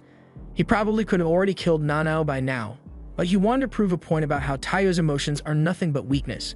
He was so trusting that he let his guard down around spies he has never met before, and so lax that he hesitated to shoot at them first. Oda complains that Sui always acts like this, so he was about to try and stop him, but then he remembers that Sui is way too powerful for him to beat, so he stands down. Sui walks over to Nanao and promises that he will make the death as painless as possible, but Taiyo still pleads with him not to do this. Sui calls Taiyo pathetic for thinking he could solve his problems by just asking nicely, but before he finishes the job, Nanao finally wakes up and tells Sui to wait a minute. He explains that his body has just finished detoxifying the gas, and he has a patch test as proof of that. He doesn't care if Sui still intends to kill him regardless, but he at least wants to be able to treat Taiyo's wounds before he ends up dying due to blood loss. Sui stops and puts his sword away since he has no reason to kill Nanao if he has actually detoxified the poison. He says he'll take the latch test as documentation that his mission was successful. And before he walks away, he hands Nanao some cream that heals wounds so he can treat Taiyo. Although if Taiyo is actually this weak, then he thinks it might be better for the Yozakura family Taiyo to actually die. Sui and Oga then leave, and Nanao frantically tries to treat Taiyo's wounds so that he doesn't die. Once Taiyo has recovered, he finds himself being held captive over a flame by Kyo, and he has no idea why. Kyo shows Taiyo that he made it to the front page of the spy magazine again, but this time it's talking all about how Taiyo got his ass handed to him by Hinajuku spies, even going as far as to call it the downfall of the Yozakura family. So Kyo is pretty pissed about it and is going to go hunt down the journalist that wrote this article later. But for now, he blames Taiyo for all the bad press the Yozakura family is getting, even though a large chunk of it is because of Kyo's actions. However, what makes him the most mad is the fact that Taiyo nearly caused Nanao to be killed due to his own weakness. If anyone, Kyo would have much preferred that Sui killed Taiyo, but Nanao and Mutsumi soon show up and put a stop to Kyo's bullying. Mutsumi then goes to free Taiyo from his binds, but once he can finally talk again, he says he doesn't blame Kyo for being mad at him since it is actually true that he has tarnished the Yozakura family name. Nanao tries to tell him that Taiyo is the only reason he managed to avoid being killed, but Taiyo doesn't see it that way since he couldn't do anything other than buy a few extra seconds against Sui because he is so weak. Kyo then walks up to him and spins him around, telling him that he could never do anything significant enough to shake the Yozakura family. But if he really wants to take responsibility for his loss, then the only thing he needs to do is get stronger and go get revenge against Sui. Sui is currently standing on a train and tells a guy to move, but the guy doesn't want to budge since his legs are long, and there are plenty more space for Sui, but Sui takes it personally and shreds the man's clothes. After which he walks away to find another spot anyway, and after he is settled in, he finally addresses something that has been bugging him for a while and asks Taiyo what exactly he thinks he is doing with that obviously suspicious disguise. Taiyo realizes he has been found out, and Sui asks if he's here to try and get revenge for the last fight they had. But that's not what Taiyo is here for. Earlier, Kyo explained that Hinajuku spies all have unique skills, and in a battle between spies, if Taiyo wants to beat them, then he's going to need to steal as much info as he can about their abilities. Which is why Taiyo tells Sui that he's going to learn everything that he lacks as a spy by watching Sui. This is the first time Sui has ever heard someone announce that they intend to spy on him, but he has no objections and says Taiyo can do whatever he wants. But it's not like he believes Taiyo will be able to keep up with him and his Sandevistan. Taiyo was having trouble keeping up with Sui and remembers what Kyo had told him about the Hinajuku moving technique. It's their secret method of walking silently at high speed, so it helps them in infiltration, tailing, and combat. As one of the squad leaders at Hinajuku, Sui is particularly skilled at this technique, so Taiyo would have a hard time noticing him. But even so, Taiyo must do everything in his power to keep track of him. However, Sui gets annoyed when Taiyo starts keeping up with him, so he uses his sword to shred all of Taiyo's clothes and leave him to be arrested by the station police. But Taiyo still refuses to give up, so the next day, while Sui and Oga were out on one of their missions, Taiyo was tailing behind and Sui is fed up again, so he shreds his clothes again. On day 3, Sui and Oga were hanging off the side of a building to have their lunch, and Taiyo is still behind them, so Sui slashes his clothes off once more. By the time a week has passed, Sui and Oga are on another mission, and Taiyo is helping them out since he's still following him. Oga is still a fan of Taiyo and is impressed with how much he has improved over the week, but Sui doesn't care and moves in to slash off Taiyo's clothes off again. But this time, Taiyo manages to dodge enough to save his pants from getting slashed, and Sui is starting to realize that Taiyo may actually be getting better, but he still slashes off the rest of his clothes again. Later that day, Nanao walks into the kitchen and finds Kiyo preparing dinner, so he asks if he has seen Taiyo anywhere, and Kiyo answers that he found him collapsed by the door, probably because he lost to Sui again. But when Nanao asks if that means he carried him up to his room, Kiyo reveals that he is currently using Taiyo's body as a cutting board. Nanao pushes Kiyo out of the way and checks on Taiyo to see if he is alright, but he just laughs and says Sui got him again. Nanao doesn't understand why Taiyo would be pushing himself so hard to follow Sui around, but Taiyo believes he needs to do this to overcome his weakness. He nearly let Nanao die, and he's sure that no one would want a big brother as lame as him. Nanao doesn't see it that way since from day one, Taiyo has always been doing things that no one would expect of him. So no matter what anyone says, Taiyo is always going to be cool in his eyes. On the 10th day of Taiyo following Sui, he has managed to tail him for the entire day, so Sui is indeed impressed, but he is done playing around with Taiyo, so he plans to finish him off once and for all this time. However, this time as Sui prepares to strike him, Taiyo knows the attack is coming, so he is able to grab his arm, although he still gets slashed in the process. After getting hit so many times by Sui's blade, Taiyo has realized that the slashes are spread all around his body, and the first one always starts from the center. He still can't see the attacks coming or react to them, but this way, he can at least survive Sui's attacks. He throws Sui across the yard, and he now understands why Taiyo was able to become a part of the Yozakura family, so he won't try to get rid of him anymore. He calls for Oga to help treat Taiyo's wounds, so Oga comes out of his hiding place and starts patching Taiyo up. He can't believe that Taiyo actually managed to dodge Sui's sword, but Sui knew he didn't actually dodge it. All he did was memorize Sui's habits so he would know when the attack was coming, but even that is still quite impressive. In the end, the article about Taiyo getting beaten ended up being forgotten, but Taiyo still has a lot to deal with since there are now articles of him being naked all over town and people think he's a weirdo now. Sometime later, a party is being held by some extravagant politicians, and the Hanajuku spies were meant to do something about it, but they failed their mission. The spies apologized to their manager for not completing their mission, but the politicians have been on high alert recently, so it is really difficult to get through since security has been really tight lately. The manager had expected as much, but she was not worried since she has the perfect plan to get through their security, and it was going to involve Taiyo. The next day, Taiyo is out in the park with Mutsumi, and he's happy to spend time with her since she asked for his help with an errand, but he is a little curious about what she needs to do that requires all this stuff in his backpack. Eventually, they meet up with an old friend of Mutsumi's, and it turns out to be Sui, so Taiyo is reasonably shocked. Mutsumi explains that she knows Sui because they have worked together before, but even with that being the case, she's still a little pissed at him for the whole nearly killing Taiyo and Nanao thing that happened. Sui doesn't expect her to forgive him, but he also isn't sorry about it since he was just fulfilling a mission. He then asks that they hurry up since his leader is currently waiting for them to arrive. A little while later, they arrive at this huge office building, but that doesn't really matter because the real Hanajuku base is the cafe beside it. They all walk in and Sui goes up to the register to place his really long order. And once he's done, a code is entered into the register which opens a trap door beneath their feet. Taiyo is a bit surprised, but Sui says it's only natural the secret government spy organization be located underground. There'll be another few hundred more meters before they make it to the head office, so Sui offers Mutsumi some tea while she's sitting in his lap, and Taiyo really doesn't approve since she is his wife. However, Sui states that it would be too dangerous to let her go by herself, so he is just keeping her safe for now. And Taiyo sees exactly what he means by that as hundreds of arrows and lasers begin flying in their direction.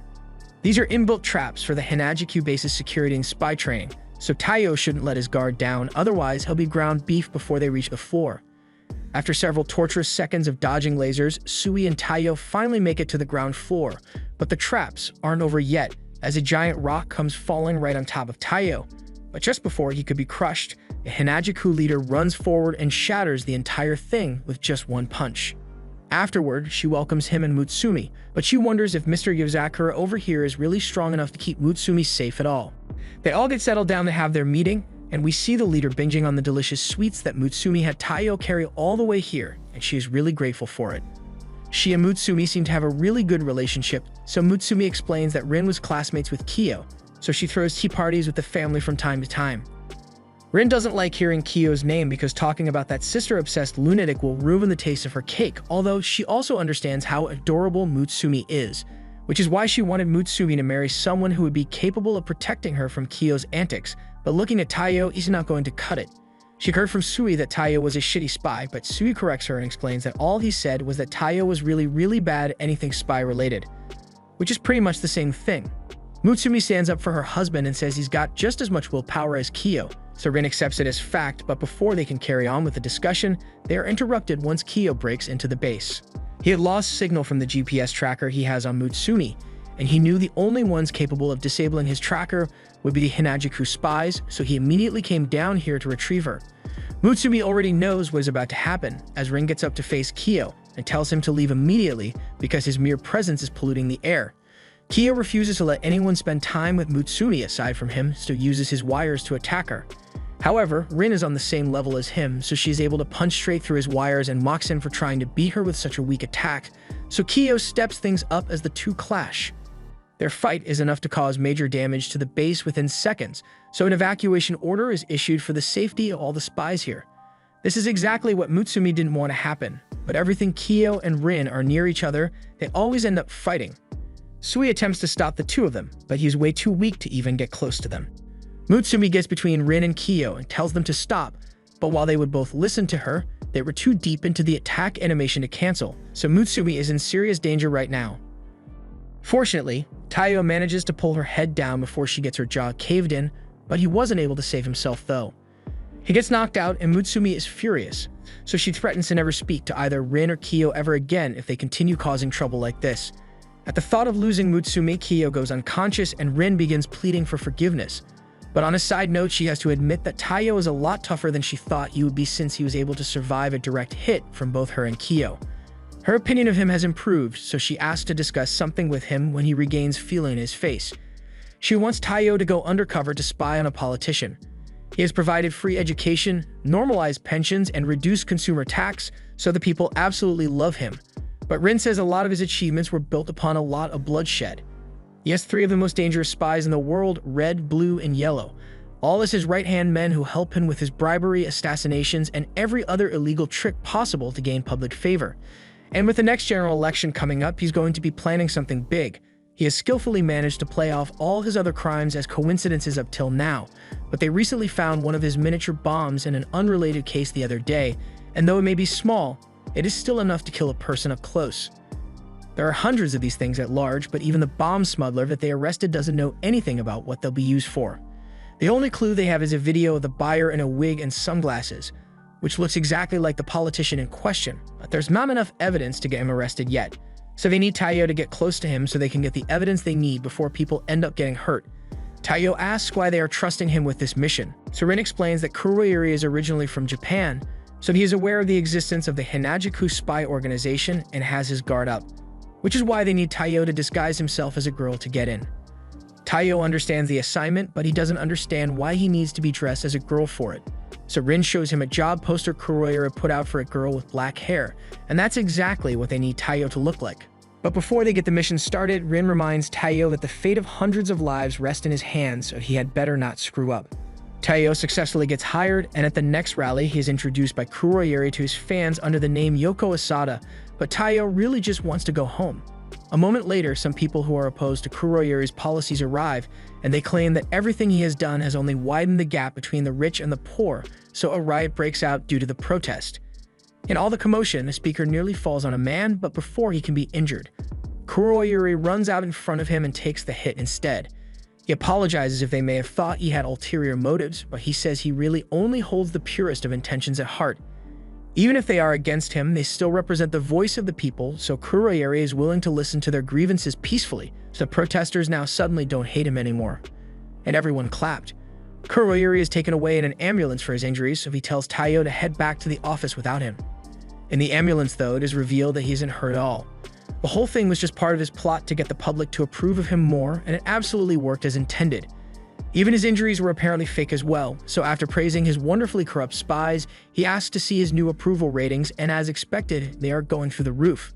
But while he is celebrating, we see that Taiyo was hiding here all along, so he now has confirmation that Kuroyuri is as evil as can be. And there's no way he is going to let him get away with it. But even with that said, it was almost impossible for Taiyo to find anything related to their crimes. Kuroyuri and the triplets show up behind him as he is looking through their documents, so when he is asked what he's doing over there, he makes up an excuse about just wanting to organize things a bit.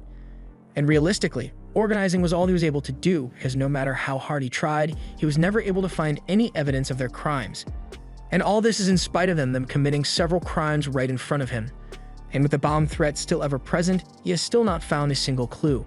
Taiyo is really confused how they could be pulling all this off when he watches them every hour of the day, and not once has he seen them so much as start evil laughing for their many crimes. And all they do is dance all day, even though they completely suck at dancing. However, after taking a closer look, Taiyo realizes that their ridiculous moves aren't entirely because they are terrible dancers, but rather, they are using it to disguise a code they use to communicate with one another. Once he picks up on what their code is able to figure out that they are talking about how they just caused the downfall of an opposing organization. The next day, while a lot of important people are gathered in an auditorium, the plan Kuroyuri had was to use the bombs here because a lot of the people whom he couldn't use his dirty tricks on are gathered in one place, so he plans to get rid of them all today by planting the bombs under the stage. Without further delay, he presses the button to set off the bombs, but while the explosion does occur, it actually happens outside in the fountain. Taiyo is relieved that no one was hurt since he didn't have enough time to disarm the bombs and just chucked them in the fountain to minimize the explosive radius. He thinks he has managed to stop Kuroyuri's plans, but Kuroyuri already figured out that his assistant must be a spy since there should have been no way anyone would know about the bombs, so he points his gun at Taiyo and tells him he still has some backup bombs just in case something like this happened. He then shoots Taiyo in the head and sets off his secondary bombs, but while these ones go off as intended, all the people Kuroyuri wanted to kill are still alive somehow. They were all coated in some anti-shock foam before they could get hurt, and this was the work of Taiyo. He managed to stay alive since he switched the bullets in Kuroyuri's gun for fake ones, but he is still outnumbered 4-1, so Kuroyuri is still confident in his ability to get out of this as long as he has the triplets with him. However, Taiyo was never alone to begin with, as Su dashes past them all and slices their guns to pieces. As soon as it became clear that they were going to lose, the triplets ditched Kuroyuri before he even realized what was going on, and he is upset because he paid them top dollar to stick by his side. He still tries to put up a fight, but as a regular scummy person, he stands no chance against Sui. Now that everything is taken care of, Hinajuku arrives to handle the crime scene, so Sui asks Taiyo to escort Kuroyuri to the Hinajuku headquarters so he can be handed over to Rin.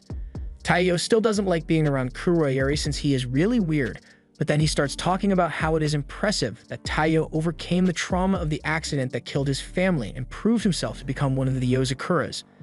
But it is truly unfortunate that he still believes what happened to his family was really an accident.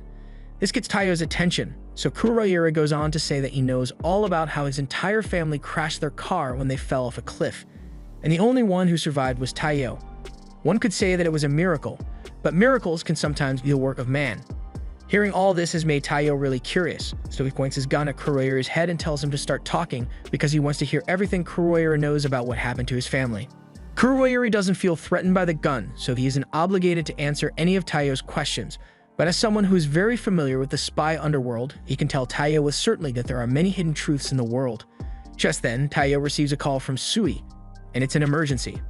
The Deputy Prime Minister has been kidnapped and is being live-streamed from an unknown location. He was taken during all the chaos from the explosion and switched for the placeholder so his disappearance wouldn't be noticed. He must have been the target all along, so Sui wants Taiyo to interrogate Kuroyuri to find out what he knows about it. Evidently, Kuroyuri is well informed about the kidnapping and was even planning to head over to the abduction site, so he frees himself from his binds, which surprises Taiyo, and in the next moment he drops one of his earrings, causing a massive explosion in the middle of the road. Back at home, Nanao is busy mixing up some chemicals when he accidentally messes up a little. An explosion occurs and Mutsumi rushes in to check on him. But there's no need to worry since there are no adverse effects aside from the stage 7 cancer he just got, but that's easy enough to fix. In a few minutes, Nanao has gotten rid of his tumors and goes back to mixing work. He explains to Mutsumi that he has been messing up lately because he is so worried about Taiyo possibly getting hurt on a mission, so he's finding it hard to focus on his work. That's what led him to begin his latest experiment, so in case Taiyo ever actually does come back as a mangled corpse, he'll have a concoction ready to heal him up. He asks Mutsumi if she isn't worried about Taiyo as well, but of course is worried about him. He's her husband. However, she also knows that brooding over it isn't going to help, so all she can do is prepare a celebratory feast for him when he returns. She may have went a little overboard with the cooking, but she's sure Taiyo will love it when he gets home. But now that she thinks about it, the house has been awfully quiet lately, so she asks Nanao what everyone else is up to. Nanao explains that they are all worried as well, so Kengdo is busy making a mask for Taiyo in case his face gets disfigured beyond recognition during his mission. Shin is busy doxing all of Taiyo's haters on the internet, and Shinzo has just been crying over it this entire time. However, neither Kiyo nor Futaba have moved a muscle, and it's because Futaba believes that there's no point in worrying about Taiyo since his skills are sufficient for a mission like this. Meanwhile, Kiyo isn't worried because he just never liked Taiyo to begin with. Back on the streets, Taiyo finally makes it out of the wreckage while carrying the driver, and the only thing on his mind right now is what Kuroyuri had told him. If it is really true that his family's deaths weren't an accident, then who was behind it? Just then, he gets a call from Sui who asks if he is alright. Taiyo confirms that he managed to make it out in one piece with the driver, but Kuroyuri managed to escape. Sui says that's not a problem since they expected this to happen in the first place. He didn't inform Taiyo of this earlier, but Kuroyuri isn't just a crazy politician, he is actually a former spy known as Kurogo, and during his prime, he was a living legend. The official story is that he died 6 years ago, but as Taiyo has seen, he is still alive and well, under the new name Kuroyuri. They eased the security on him during transport by only sending Taiyo so that he would be able to escape and they could figure out what his real objective is. And since they now know that he is heading for the place where the Deputy Prime Minister is being held hostage, they should be able to find him with the GPS tracker they planted on his body. There's nothing more for Taiyo to do, so Sui tells him that he is free to return to headquarters. But what Kuroyuri had told him earlier still doesn't sit right with him, so he has a choice to make. At the undisclosed location, Kuroyuri takes the blindfold off the Deputy Prime Minister, who's confused by the whole situation. Kuroyuri tells him to just relax and look into the camera since the media is probably in an uproar already. The deputy is disappointed to find out that this is what Kuroyuri really is. He always thought he was an odd politician with that chicken costume, but finding out that he is a terrorist is simply disheartening. He tells Kuroyuri that a stunt like this won't be able to change the political climate, but Kuroyuri does give a damn about the political climate. The deputy is confused, so Kuroyuri finally decides to take off the rest of his disguise to enlighten the deputy on what's going to happen. As the waving glasses come off, the deputy's eyes go wide since he recognizes Kurogo, but it shouldn't be possible for him to be standing here since the deputy watched him die years ago. Now that introductions are out of the way, he sits down and addresses the public. He will not be speaking as Kuroyuri anymore, but as a father who lost his child. In his quest to avenge his child, he has taken out several politicians behind the scenes, but since the deputy is the one who knows the whole story, Kurogo thought it would be fitting to kill him in broad daylight. Now the interview begins. He points a gun at the deputy and tells him he has two choices. He can either confess to his crimes on national television and have his perfect image die, or he can refuse to tell the truth and die physically instead. The deputy smiles, but in the end, he is a politician, so there's no way he's got to tell the truth even if it means taking a bullet to the brain. Kurogo expected that response, so he prepares to shoot him, but at the last second, the stream gets cut off. The phone that was being used as a camera was shot by Taiyo, who managed to track Kurogo here. He points his gun at him and tells Kurogo to let the deputy go, but Kurogo calls his bluff on this one. The electric rounds in that gun would be guaranteed to hit the deputy as well if Taiyo fired now, so he knows Taiyo won't pull the trigger. Kurogo then fires his gun to knock Taiyo's gun out of his hand, but in that moment he remembers the training he received from Futaba and begins moving to close the distance.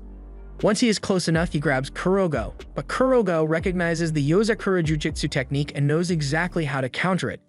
He also knows about the special steel and carbon fire wires that the Yozakura family uses, so he takes Taiyo's wires for himself.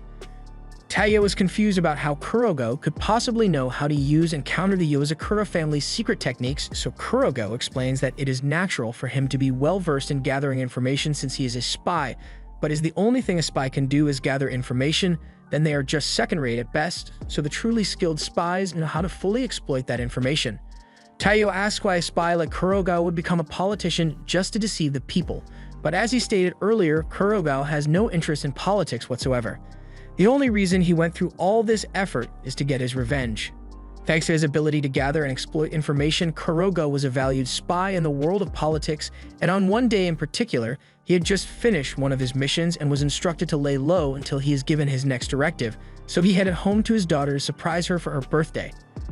At first, his daughter called Kurogo a weirdo for putting on a chicken costume, but she was just messing with him since she knew he did it to make her happy. Kurogo was always busy on his business trips, so she appreciates him taking the time to come home for her birthday party, and she seems excited to spend the day with him. But she also tells him that if he plans on surprising her, then he shouldn't send her a present before he gets home because it ruins the surprise. The only problem is Kurogo never sent a present, so he immediately realizes that it must be a bomb, but it was already too late. The explosion went off, and while Kurogo was able to survive, his daughter did not. The organization he worked for had gotten their use out of him, so they attempted to erase him. Kurogo has murdered hundreds of people, so he's not going to claim to be a morally upstanding person, but they took his daughter away from him, so he vowed to make sure every last person involved pays for what they did. That is why he faked his death and reinvented himself as Kuroyuri, all so that he could get close to the other politicians whom he was targeting to take them out. And now, Deputy Shirasagi is the last one standing, but not for long. Taiyo tries to intervene to stop Kurogo from pulling the trigger, but he gets pushed back by the triplets who never really abandoned him. At this point, Kurogo thinks it is pretty clear that Taiyo stands no chance against the four of them, so he tells Taiyo to stand down and let him get his revenge. Taiyo has also experienced what it is like to have his family taken away from him, so Kurogo would rather not have to hurt him. If Taiyo agrees to step back, then Kurogo is willing to tell him everything that he wants to know about what happened to his family.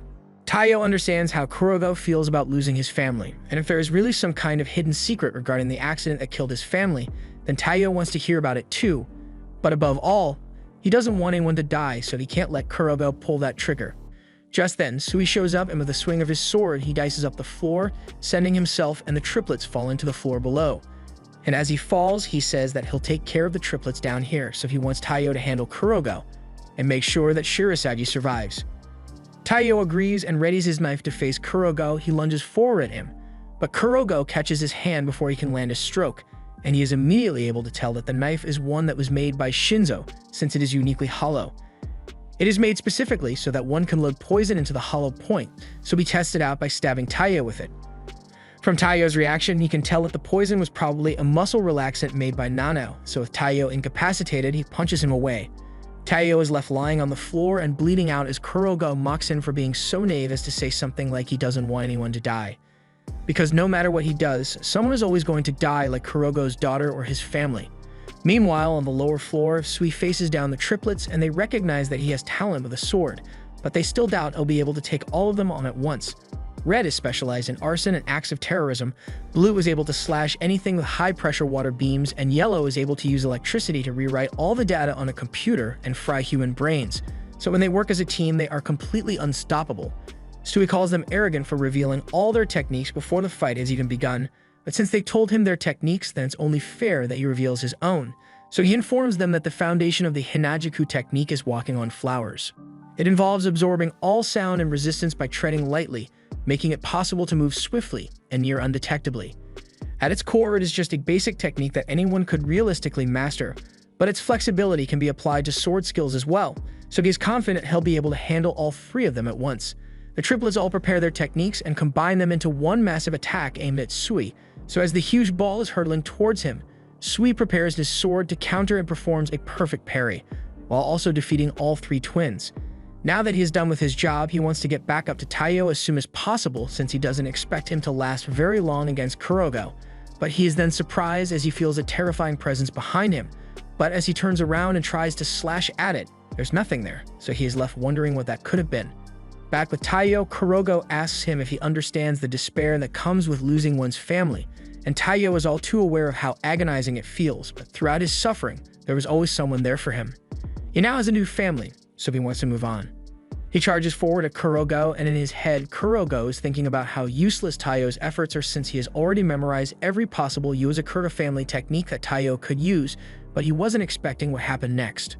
As Taiyo was running towards him, he begins using the Hinajuku walking technique, and with it, he vanishes from Kurogo's line of sight, appearing behind him instead. Before he started this mission, Kyo had informed Taiyo that a professional would have done their research on him, so none of the techniques he has learnt would work against them.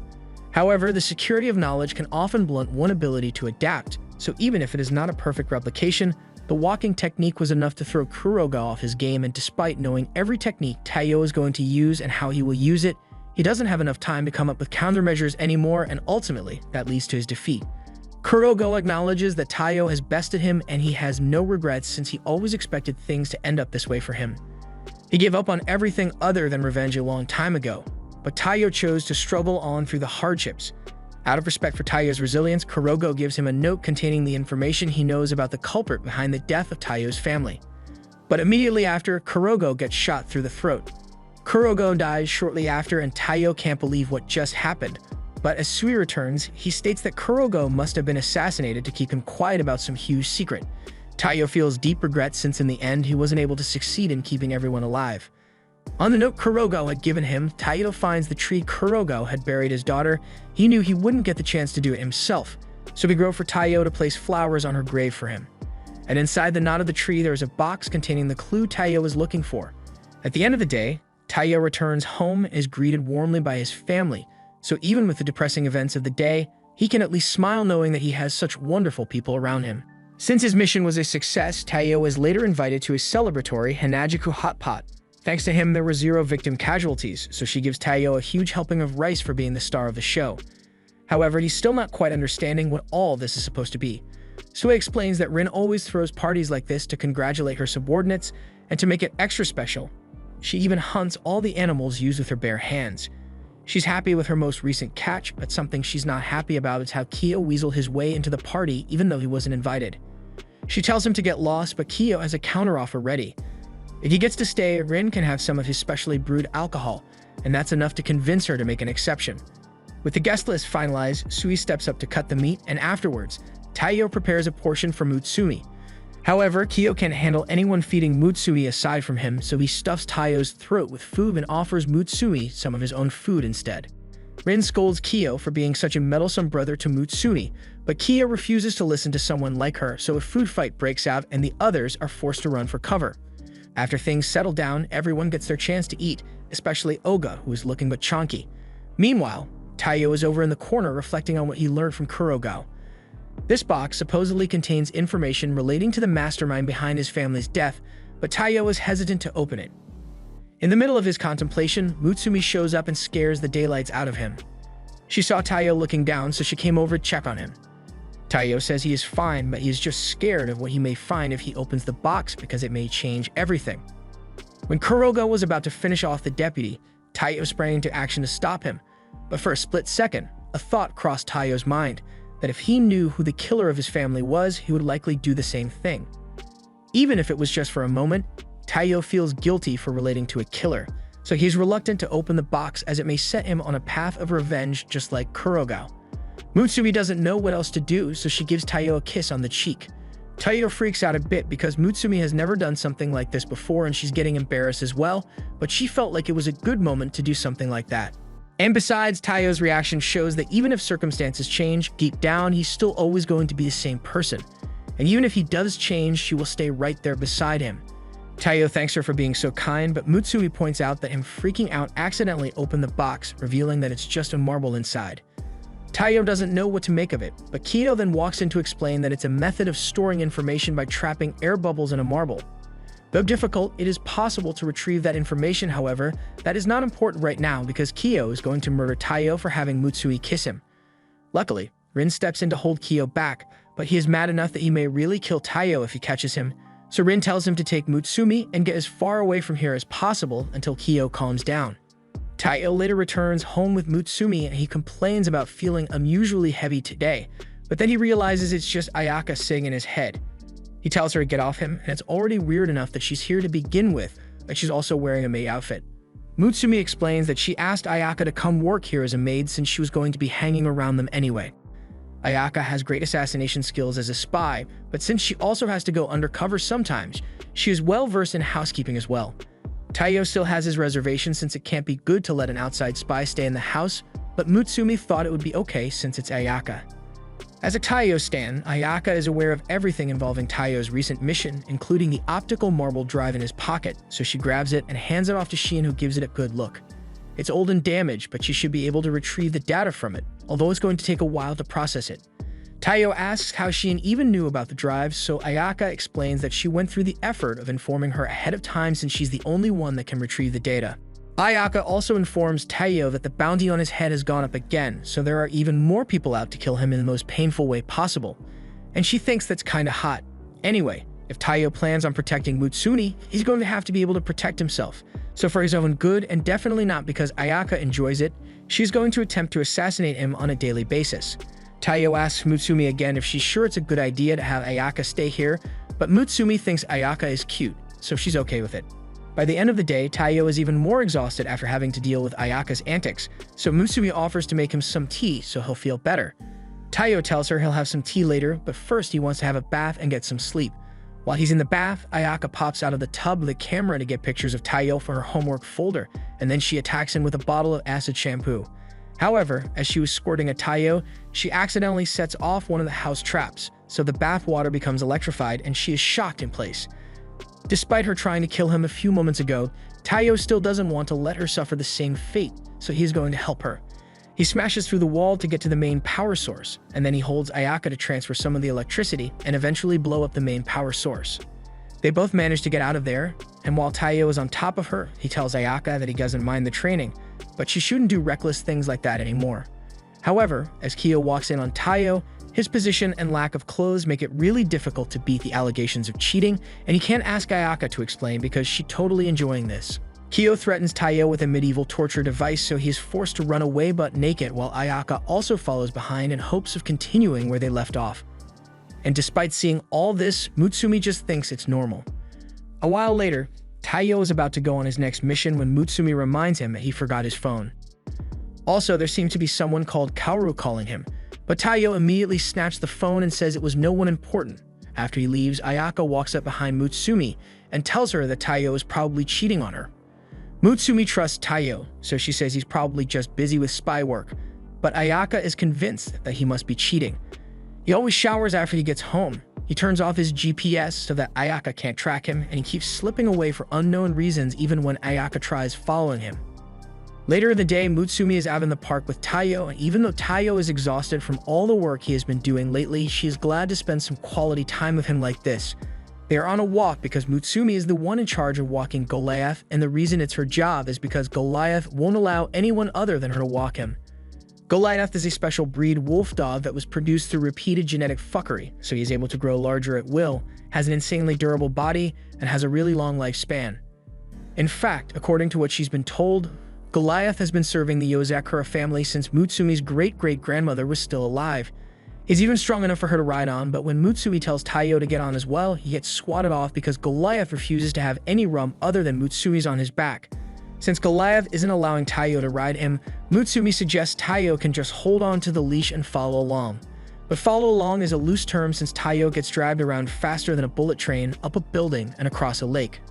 By the time the walk is over, Taiyo isn't looking so good, and while he's recovering, some kids walk up to Goliath since they've never seen such a huge dog before. It all seems perfectly harmless, but as Mutsumi walks over to talk to the kids, we then see a sinister clown targeting her, and he apparently rigged the kids' balloons with explosives just to get to her. Mutsumi grabs the kids to protect them, and while Goliath tried to protect her as well, Taiyo was the one who really shielded everyone from the blast. Taiyo is just glad that everyone is okay, but for someone to hurt her Taiyo like this, Mutsumi is going to get revenge back in blood. She orders Goliath to track down the culprit, and from a few pieces of the explosive, Goliath is able to track down the exact location of the clown instantly, so he leaps into action. In the meantime, Mutsumi can use the bomb fragments to track the transmission signal using Shin's system, and in doing so, she gets a direct line of contact with the clown that attempted to assassinate her. The clown is honestly surprised that Mutsumi is still alive, but from the crude bombing attempts as well as the flawed plan that got bystanders involved, Mutsumi can tell that the clown must be a third-rate assassin at best. Mutsumi may not have any powers of her own, but it is foolish to think that makes her an easy target since she has reliable people around her, like Goliath who has just found the clown. After Goliath was done mangling the clown, he returned to the park and took a nap beside Mutsumi while she tended to Taiyo's wounds. Taiyo says he's fine, but then his phone starts ringing, so Taiyo says he needs to get back to the house quickly. Mutsumi understands that he's got private business to attend to, so she asks Goliath to take them both home. Goliath then grabs Taiyo and throws him and Mutsumi onto his back. Taiyo asks if Goliath is really okay with letting him ride, but after Taiyo took an explosion from Mutsumi, Goliath approves of him a little more than before. They eventually get home and Taiyo is glad he made it just in time, but then Ayaka attacks him out of nowhere and accuses him of cheating. Taiyo tries to explain that it's not what she thinks, but Ayaka found proof of him meeting with another girl. And with the evidence stacked against him, Kiyo intends to punish him with another medieval torture device. However, as before Taiyo is maimed, the girl from the picture interrupts and introduces herself as Momiji, a member of Hinanchiku. She's here to deliver a package for Taiyo, but Taiyo had asked her to meet him in secret for the handover so that no one would know. That was the initial arrangement, but her grandpa Kaoru told her that it may be better to let everyone know about it to avoid misunderstandings like this. Mutsumi remembers Taiyo receiving calls from someone called Kaoru, and it was the old man who Taiyo had contacted to help him acquire this, a container of Kiyo's favorite tea leaves. Taiyo had remembered Mutsumi talking about how they were out of Kiyo's tea leaves, but dark sweet is notoriously hard to make due to its exotic ingredients. So Taiyo went through a lot of trouble to gather its ingredients secretly so he can replenish Kiyo's stock as thanks for all the help he's given. The reason he didn't tell Mutsumi was because Kiyo was bound to find out if she knew, so Taiyo apologizes for making her worry for nothing. Kiyo can't believe that despite everything he has done to Taiyo, he still went this far to do something nice for him, so he feels really bad about how he treated him. Everyone sits down to enjoy some of the tea, and Ayaka wants to apologize to Taiyo for doubting his intentions. On the other hand, even though Kiyo feels bad about mistreating Taiyo, he still refuses to apologize to him, so Mutsumi tells Goliath to sit on him until he gives Taiyo an apology. A few days later, Taiyo is training with Futaba by having baseballs shot at his face repeatedly. She used to use this to train with Shinzo back when they were younger, so it brings back a bunch of good memories for her. However, she's the only one having fun since Taiyo can't take this anymore and ends up getting a baseball to the face. Due to this, Futaba takes Taiyo inside for a short break before they continue with their training, but once they enter, they find Mutsumi sitting at a table, so they ask what she's doing. Mutsumi tells them that she found an old photo album, so she's taking a look at all the pictures of them when they were younger. Taiyo points to a picture and asks what it's for, so Mutsumi explains that it was taken when Nano first got his spy license. They have a tradition of taking a picture of the whole family every time one of them got their license, and Taiyo thinks that's wonderful, but there's just one problem. He had no idea spy licenses were even a thing. Futaba explains that a spy license is a membership card issued by the Spy Association, but Taiyo has never heard of the Spy Association either, so Futaba further explains that it's an organization that was founded to provide mutual aid to spies all around the world. You can get a license issued to you by them if you pass the exam that they hold once a year, and it comes with various different benefits like spy pension and intel access. The first test will get you a bronze card, but if you take the promotion exam, you can move up to silver and eventually gold. Futaba always expected him to take the test, but she was going to leave it for a little further down in his training. However, since he's feeling so motivated, she's fine with him taking the test now. Just then, Kiyo pops up from behind her and says he has no issue with Taiyo taking the exam either, but everyone in the family has passed it on their first try, so if Taiyo fails, he would be bringing shame onto the family. Taiyo already knew Kiyo was going to threaten him somehow, so he just brushes his words off. However, that just makes Kiyo mad, so he chases Taiyo into the next room. While Taiyo is being choked out by Kiyo, Mutsumi and Futaba hear a scream coming from Shin's room, so they go to check it out. In Shin's room, they find Ayaka desperately apologizing for something accidentally touching the cables to Shin's computer while cleaning, but Shin says it's fine since it only caused a minor glitch in her code. And the glitch in question looks a lot like a ghost, so Taiyo wonders how something like that even happened in the first place. He was a little frightened by it, but not as much as Futaba, who is now whiter than usual. The others explain that Futaba is absolutely terrified of ghosts, but Taiyo finds it hard to believe since she is so strong. Things like zombies or monsters can always be defeated with brute force, but when it comes to ghosts, there's nothing for her to punch, so she's totally powerless against them. And that terrifies her. She even ended up destroying a haunted house out of fear one time, but she always goes back to normal after a day, so they just need to watch over her until then. However, in this state, even a stiff breeze is enough to scare her senseless. But aside from Futaba's fear, Shin does find it weird that she has been hearing noises more often around the house even when no one's at home.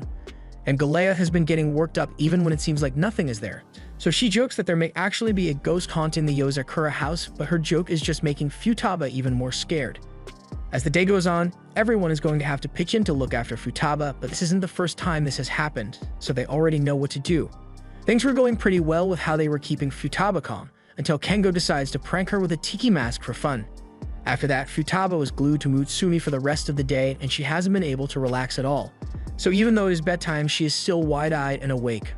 Mutsumi tries to calm her down by saying Taiyo will stand guard over them for the night, but then strange sounds start coming from the ceiling, so even Taiyo is starting to wonder if there might be a ghost here. To distract Futaba from the weird sounds, Mutsumi pulls out a thick, heavy book so she can read it to her. She used to read this book to put herself to sleep, so whenever she starts reading, she almost always falls asleep immediately, so she asks Taiyo to take over for her if she falls asleep while reading. Mutsumi begins reading, but as soon as she says the introduction, she blacks out and falls asleep.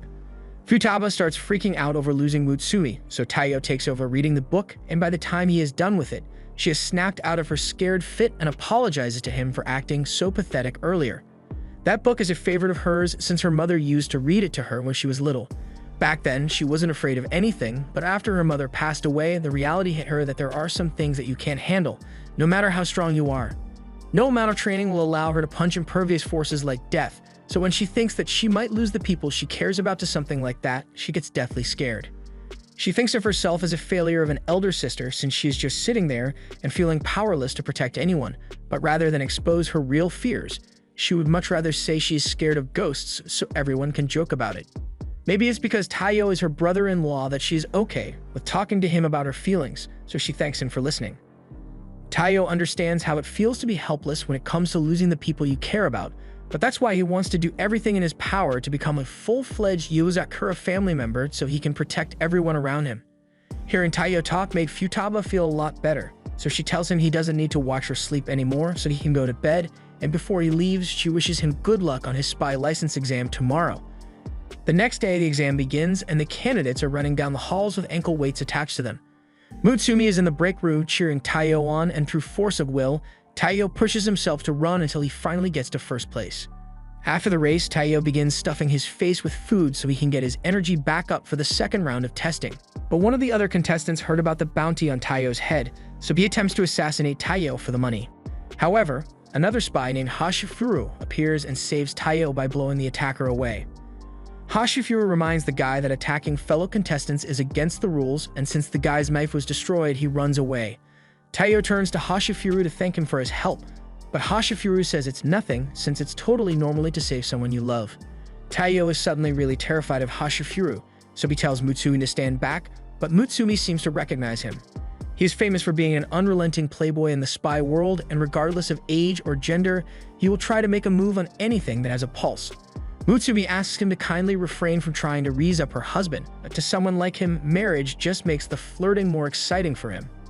He's yet another person who's in love with Taiyo, and he's been following him for a long time now, so he even has a little doll made out of little pieces of Taiyo's hair and clothes. Just then, the speakers announce that the test will be resuming shortly, so everyone must head to the testing site, and Taiyo gets dragged off by Hashifuru. The next test involves trying to escape from this trap, and through some lockpicking, Taiyo was able to get out successfully, but Hashifuru did it faster than him and is still flirting. The next thing to be tested is the candidate's hiding skills, so Taiyo needs to stay hidden from all the muscly men with hammers. He gets spotted and now needs to run from them, and as he is running, he gets pulled to safety by Hashifuru in his zesty manner. But Taiyo would rather take his chances with the hammer guys than get jackhammered by Hashifuru.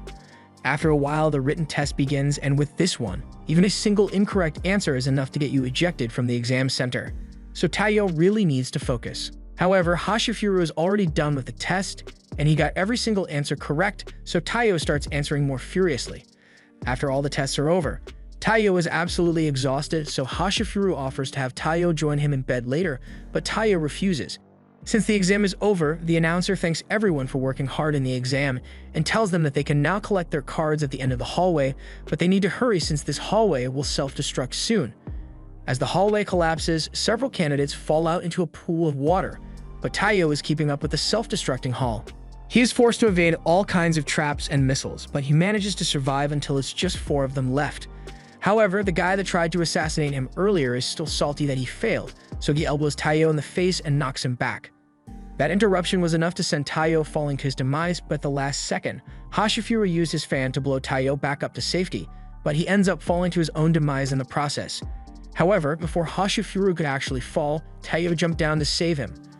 Hashifuru tells Taiyo to let go before the stage collapses, but Taiyo refuses since he would never give up on a friend, no matter how pervy they are. Hashifuru has seen all he needed to see, so he uses his fan to lift both himself and Taiyo back up onto the platform and tells Taiyo that he passes. He reintroduces himself, but this time he mentions that he is actually a silver-ranked spy, and he was assigned to be a proctor for this exam. Though the exam is designed to test the candidates on their spy skills, basic skills are not the only thing a good spy needs. That's the reason why proctors were assigned to test the candidates on the most important factor of all, their humanity. The spy world is full of backstabbers and betrayal, so they look for the kind of people who can be trustworthy to join their ranks. And while the other guy definitely failed in that aspect, Taiyo passed with flying colors. Taiyo was happy to receive his license, and he assumes the whole thing about Hashifuru being in love with him was just a part of his act to keep Taiyo from figuring out he was a proctor. But no, Hashifuru is actually in love with Taiyo, so Taiyo needs to make a run for it before he gets diddled. Since Taiyo passed his exam, everyone is holding a party in his honor, but Kiyo is late, so they all wonder what he could be up to at a time like this. Just then, Kiyo falls through the ceiling and he feels dumb for being so careless, but since they obviously want to know what he was doing up there, he explains that he has several hiding places from which he can spy on Mutsumi as long as he wants to. Everyone seems to be okay with this, so they go back to normal. But then Futaba notices a wind whistle that fell out of Kiyo's pocket, so she knows he was the one making all those weird noises to scare her. And as payback, she snaps every bone in Kiyo's body. After that, they hold the party for Taiyo and take his commemorative spy license picture, which now gets added to the Yozakura family records. Sometime later, we see Seiji, and he has just been informed that the old man he had in custody has escaped. He is frustrated that he didn't realize the old geezer would try to escape, and by now, he could be anywhere in the world. But in reality, he is hiding inside Taiyo's bag. As the old man steps out of the bag, which he somehow managed to squeeze himself into, he apologizes for sneaking in with Taiyo, but the house's facial recognition wouldn't work for him anymore since he has been away for so long. Anyway, he introduces himself as Taiyo's new grandpa, but Taiyo wasn't listening to most of what he said and immediately draws his gun on the old man. After a lot of shooting, the misunderstanding finally gets cleared up by Mutsumi, so Taiyo apologizes for freaking out earlier. Mutsumi doesn't blame him since anyone would have reacted the same way if a strange old man crawled out of their bag. She reintroduces Taiyo and tells him that the old man is her grandpa Ban, and Ayaka comes over to offer Ban a towel to clean himself up. The first thing Ban does after seeing Ayaka is complimenting her on how pretty she is and try to ask her out on a date, and considering Ayaka is 16. It's no wonder why he was in jail in the first place. Ban regains his composure and goes over to Taiyo to compliment him on his quick reaction time with his gun, so he approves of him as Mutsumi's husband and is glad he came all this way. He then offers Taiyo a fat stack of cash as a wedding gift from him, and Mutsumi asks if Ban really came all this way just to congratulate them on getting married. Ban says of course he did because what Grandpa wouldn't want to see his newlywed grandchildren, and in fact he wanted to come here sooner, but he was held back a bit. However, now that he is here, he wants to go on a grandpa-grandson outing with Taiyo, so he grabs him and starts heading for the door, but before they can get outside, Ban is captured by Kiyo's wires. Ban is surprised Kido is here since he should be overseas on a mission, but he had to return after he got an emergency call from the police asking him to capture the escaped convict, Ban Yozakura. Ban complains that Kiyo is making it sound worse than it really is since he was just permanently stationed in a maximum security prison as part of an undercover mission, so he just wants to have a little fun before he goes back. However, Kiyo can't allow Ban to go outside because despite being a spy, he's a total blabbermouth, and he'd spill national secrets at a moment's notice if it would impress the ladies. For the sake of national security, Kiyo is prohibiting him from going outside, so while it was nice seeing him again, Ban's little vacation is over, so Kiyo asks him to go back to prison quietly so he doesn't have to hurt him. Ban finds it funny that Kiyo thinks he can actually stop him from going where he wants when he is the oldest and most experienced living member of the Yozakura family, so he dares Kiyo to stop him as he slips free and activates a smoke bomb to distract everyone. By the time the smoke is cleared, Ban has fled the house and he has taken Taiyo with him too. Kiyo then gets a call from Seiji, and Kiyo tells him that Ben managed to slip away from him, but he did take Taiyo with him, so he will get their location from him and send it to Seiji. And while this is going on, Goliath brings an old photo over to Mutsumi, and there seems to be something interesting about it. After that night, Kiyo gets on a call with Taiyo and informs him that Ban is a world-renowned spy with his amazing joint dislocation skills and a flexible skeleton, so he is able to infiltrate and escape from any facility easily.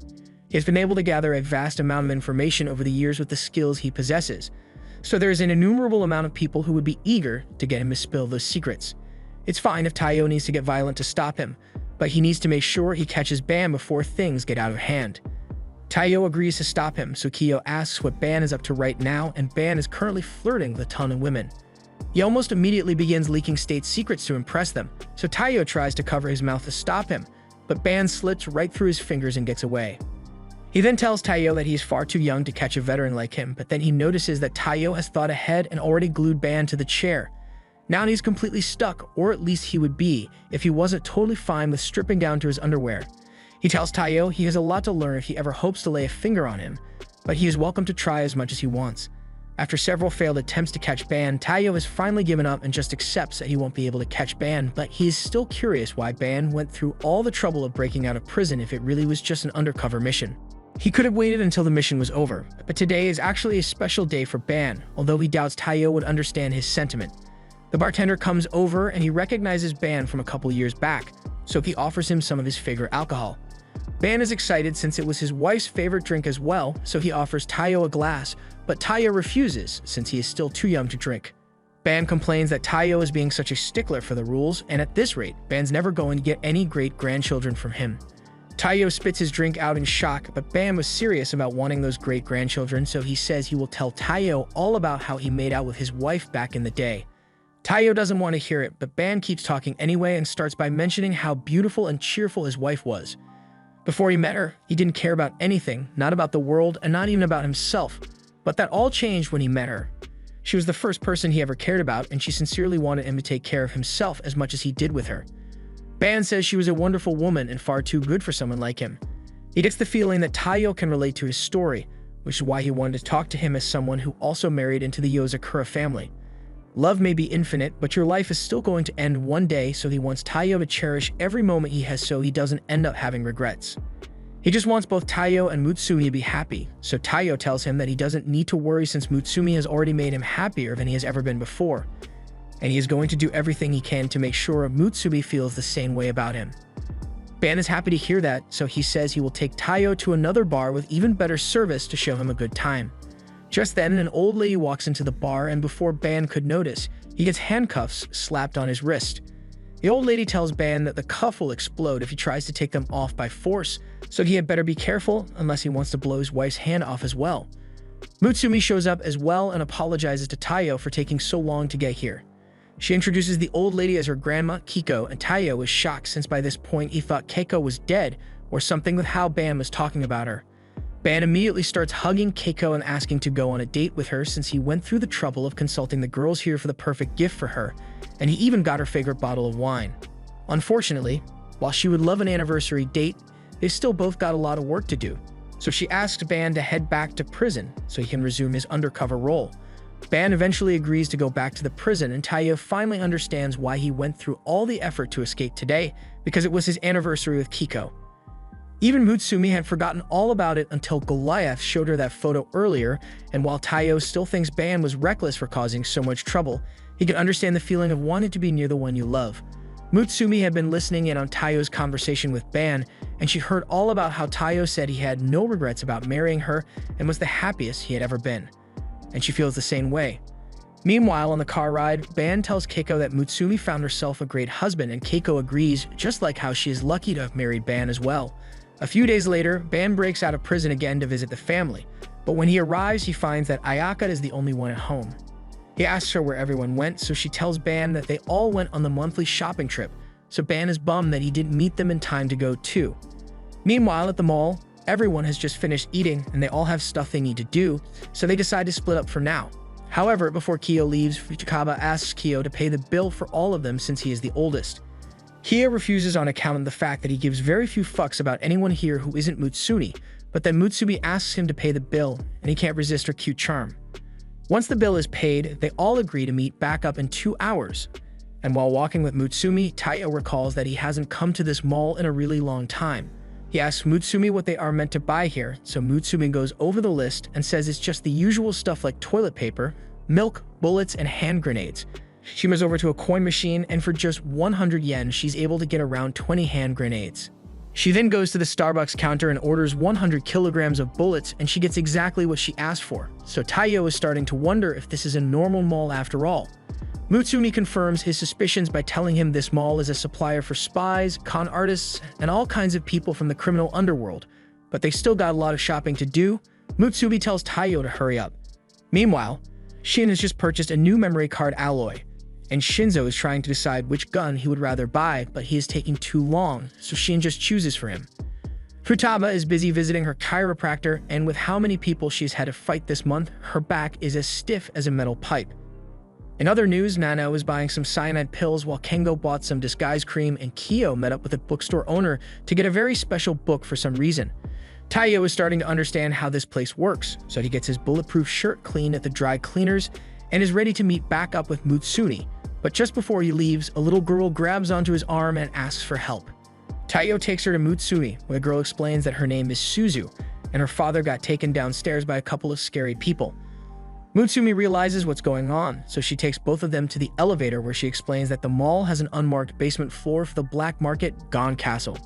Taiyo is shocked that a place like this exists right under the mall, but Mutsumi warns him not to let his guard down, otherwise he will end up being sold as a product. The only reason they aren't already being attacked is because people are well aware of how dangerous it is to target Mutsumi. Suzu soon hears her father being assaulted, and it seems like he was a mule for the drug cartel, but he quit after he had his daughter. Now the cartel is trying to steal his eyes and lungs for it, but before anything bad can happen, Taiyo steps in and knocks the assailant out.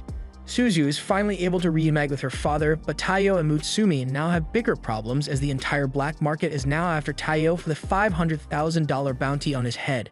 Taiyo may be skilled, but handling this many people at once is out of the question for him. Luckily, before he can get jumped, Kyo comes to his rescue along with the rest of the family, and by the time they are done, the black market is completely destroyed, leading to the collapse of the basement floor. Everyone leaves the mall together, and as far as the Yozakura family goes, this was a pretty successful shopping trip. This was the end of episode 12. Thanks for watching. Subscribe to not miss the next part.